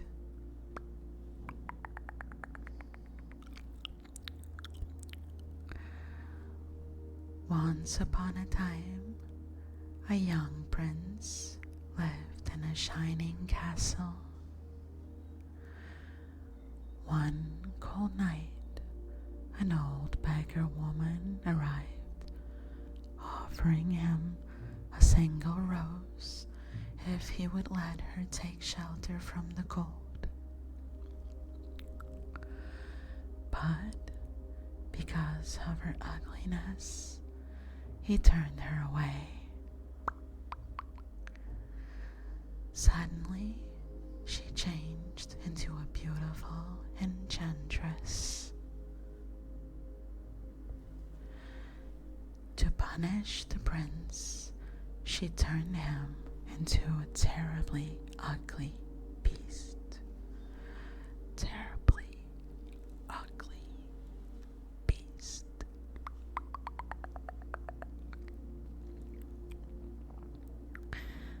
Then she gave him a magic mirror and the rose, telling him it would bloom until his 21st year. To break the spell, he must love another and earn that person's love before the last petal fell. In a small village nearby, a beautiful young woman named Belle hurried through town. She greeted the people and then rushed to her favorite shop, the bookstore. The owner gave her a book as a gift. A dreamy look crossed Belle's face. It's my favorite. Far off places, daring sword fights, magic spells, a prince in disguise. Oh, thank you very much. Belle rushed outside, reading as she walked. As Belle walked, a handsome hunter named Gaston ran after her. Belle, the whole town's talking about you. It's not right for a woman to read. It's about time you got your nose out of those books and paid attention to more important things, like me. Belle tried to get away without being rude, but Gaston's friend, Le Fou, joined them and began to insult Maurice, her father, who was an inventor. My father's not crazy. He's a genius. As Belle spoke, an explosion boomed from her father's house, so she started to run. At the house, Belle found her father and told him what the villagers were saying about her. They think I'm strange, Papa. Don't worry, Belle. My invention's going to change everything for us. We won't have to live in this little town forever. Belle's father got up on his horse named Philippe and set off for the fair with his new invention. Belle waved, "Goodbye, good luck." But as soon the horse was lost in a dark, misty forest.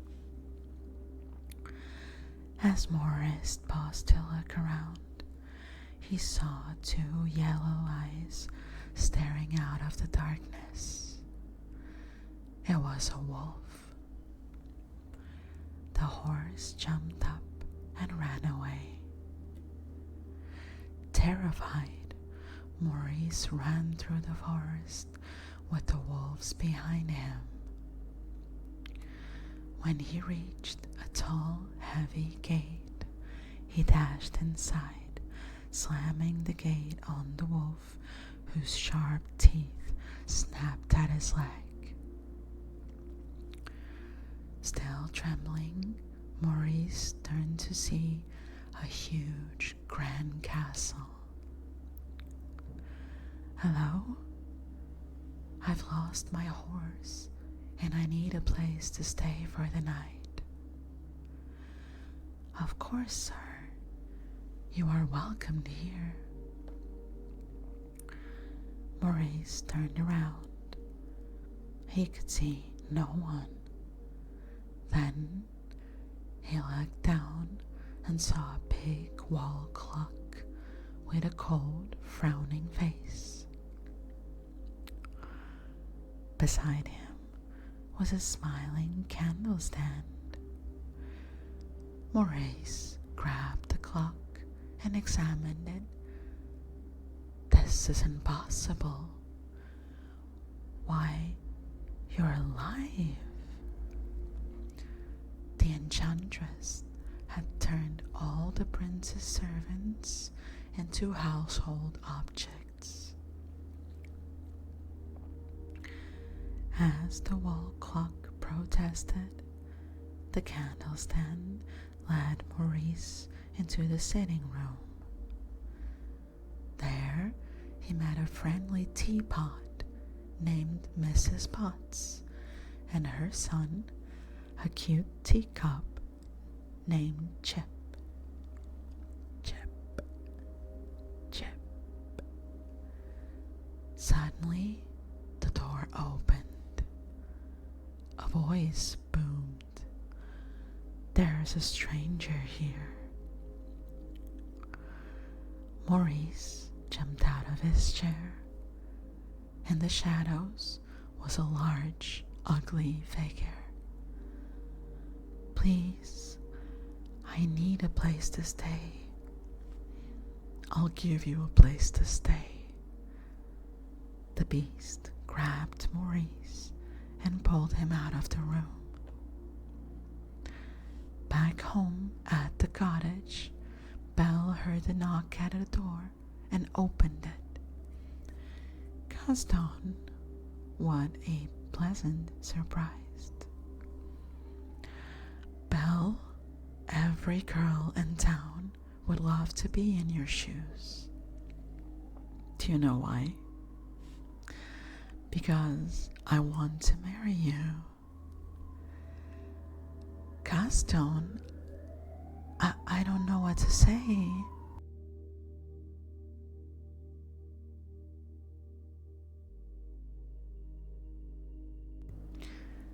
"I'm sorry, but I just don't deserve you." As Gaston was leaving, he tripped and fell in the mud. When Belle looked out, she saw that the villagers had come together, hoping to see a wedding.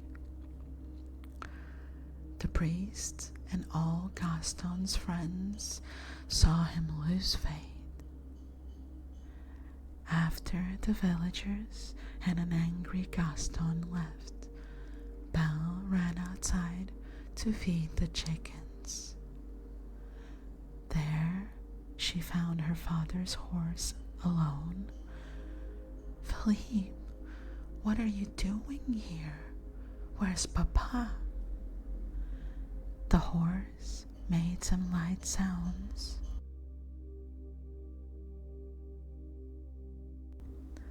Frightened, Bella jumped onto Philippe and returned to the mysterious forest. Soon they found the castle. "What is this place?" Then she saw her father's hat on the ground. Bella hurried inside the gloomy castle and wandered down the wide, empty corridors.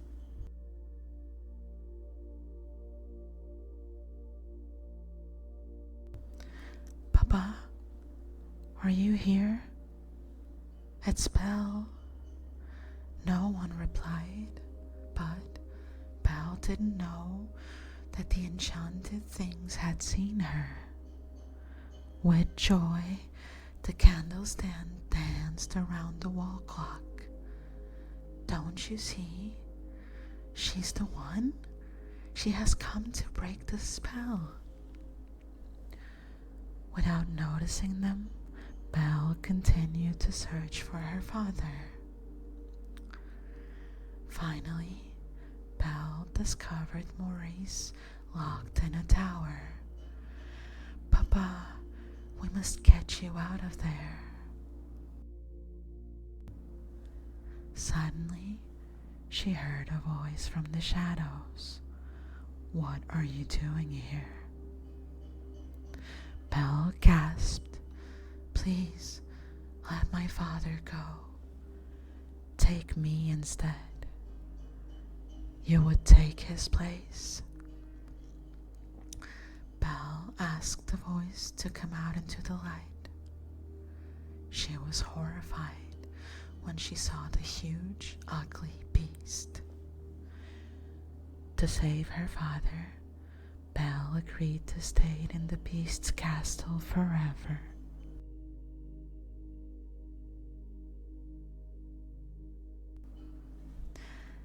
The beast pulled Maurice out of the castle and threw him into a carriage that would take him back to his home in the town. There, he entered the tavern where he saw Gaston surrounded by his friends. Please, I need your help. A horrible beast has locked Belle in a dungeon. Does it have cruel, sharp teeth? One villager joked. Maurice grabbed the man's coat. Yes, yes. Will you help me? We'll help you out, old man. Gaston and his pals threw the inventor out, but Maurice's story gave Gaston an idea. At the castle, Bella nervously followed the beast upstairs. He paused for a moment. The castle is your home now, so you can go anywhere you like, except the West Wing. Bella stared back. What's in the West Wing? You must not go there. It's forbidden.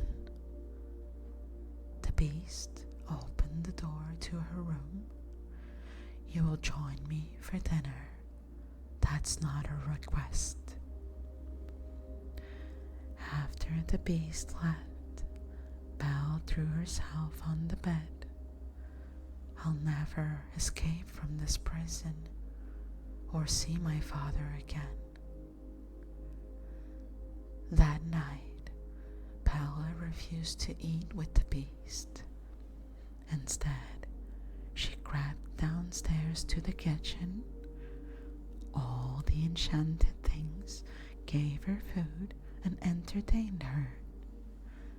The wall clock agreed to take her on a tour. Belle halted beneath a dark staircase. What's up there? Nothing. Absolutely nothing of interest in the West Wing.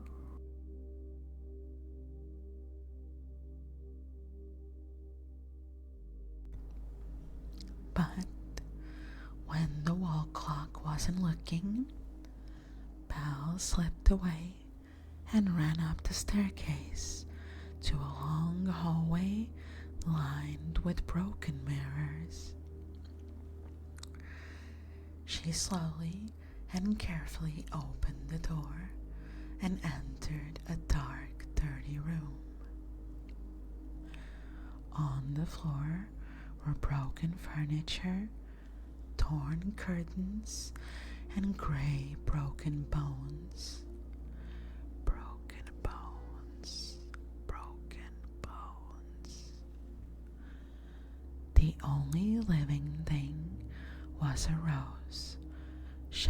emerging from under a glass bowl.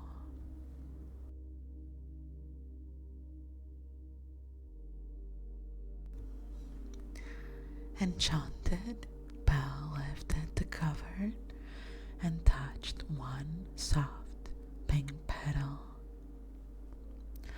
She did not hear the beast enter the room. "I warned you to never come here. Get out! Get out!" Terrified by his anger, Belle turned and ran. She rushed past the wall clock and the candle stand as she fled the castle. Promise or no promise, I can't stay here another minute. She found Philippe, the horse, and they galloped through the snow until they met a pack of angry, hungry wolves. Terrified, the horse stood up and Belle fell to the ground. When Belle tried to defend Philippe, the wolves attacked her. Suddenly, a large paw pulled the animals away from her. It was the beast. As Belle tried to get to her feet, the wolves turned and attacked the beast. When the fight ended, the surprised wolves ran away and the beast collapsed, wounded. Belle knew that this was her chance to escape, but when she looked at the fallen beast, she could not leave him. "Here, lean against Philippe. I'll help you back to the castle."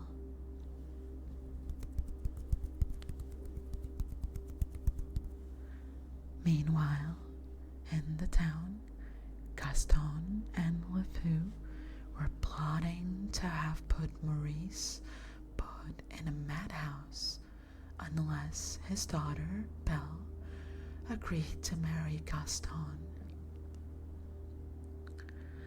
Back at the castle, Belle cleaned the beast's wounds and thanked him for saving her life. Later, she was quite surprised when he showed her a beautiful library. "I can't believe it. I've never seen so many books in all my life." The beast smiled for the first time. "Then it's yours." That evening, Mr. Potts and the other objects watched as Belle read a story to the beast. They were filled with hope that the beast and Belle would fall in love. Gradually, the mood in the castle began to change. Belle and the beast read together, ate together, and played together in the snow. They even had a snowball fight. When Belle watched the big, funny-looking beast try to feed some birds, she realized that he was kind and gentle, something that she hadn't seen before. In turn, the beast started to hope that Belle would begin to care for him. He tidied his room, bathed, and dressed up for the evening. He was overjoyed when Belle taught him how to dance. That evening, the beast asked Belle if she was happy. "Yes, I only wish I could see my father. I miss him so much." "There is a way." The beast showed Belle the magic mirror. In it, she saw her father lost in the woods, ill from his search for her. When the beast saw the unhappy look on Bella's face, he decided to let her go, even if it meant he would never be human again. Before Belle left, he gave her the magic mirror. Take it with you, so you'll always have a way to look back and remember me. Heartbroken, the beast watched as Belle climbed on Philip and rode away. When she found her poor father in the forest, Belle took him to their cottage so she could nurse him back to health. But as soon as they arrived, a tall, thin man knocked on the door. It was Mr. Dark. He had never come to take her father to his madhouse. LeFou had convinced the villagers that Maurice was crazy because he was always talking about some terrible beast. No, I won't let you. Belle blocked away. Gaston put his arm around Belle. I can clear up this little misunderstanding if you marry me.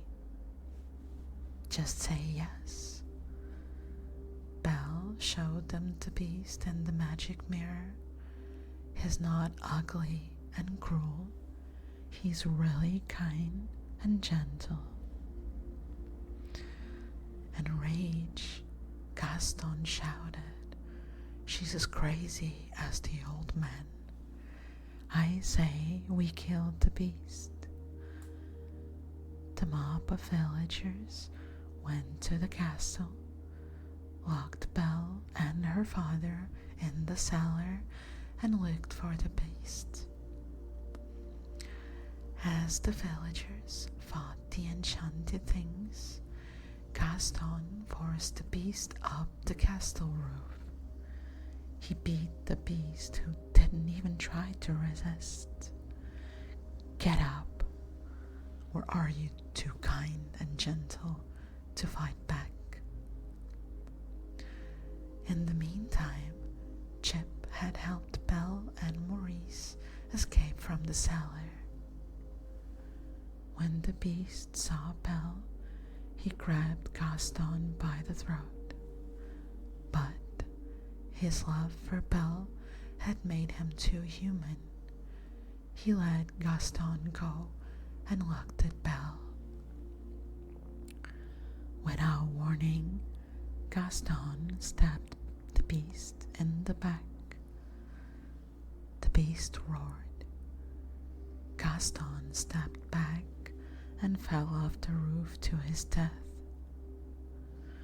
Wounded, the beast gazed at Belle before he collapsed. She ran to him and held him in her arms. "No, please, I love you." The rain began to fall gently. Slowly, the beast opened his eyes, and in astonishment, he watched his paws change into hands. He held them out to Belle. "Belle, it's me." Belle hesitated and then looked into his eyes. "It's you." The prince drew her close and kissed her. Then they watched happily as Cogsworth, the wall clock, Lumiere, the candle stand, Chip, Mr. Potts, and all the other servants once again became human. True love had finally broken the spell, and everyone danced for joy. The end.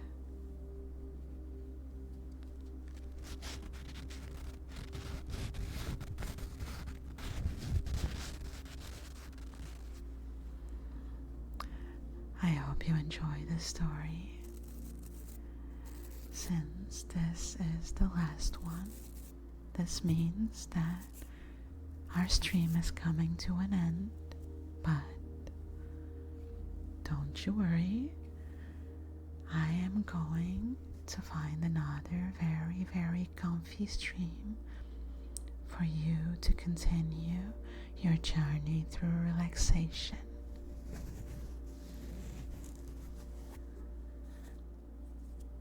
Before that though, I just want to remind you all that we have a very nice and lovely community on Discord, so if you wish to join, let me give you the link in chat real quick.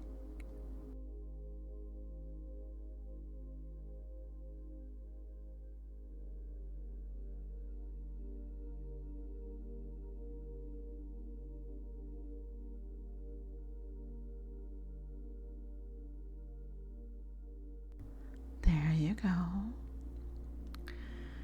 I'm also gonna give you the right message so you can copy it and paste it when we have our raid ready.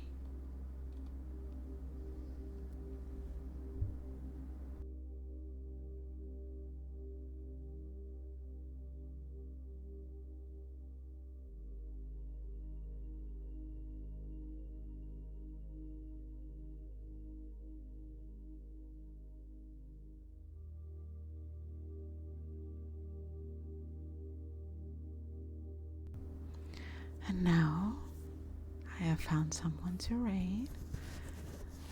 It is a very, very special person to me, my dearest, darling girlfriend Ira Hart, who is also doing a very comfy ASMR stream right now.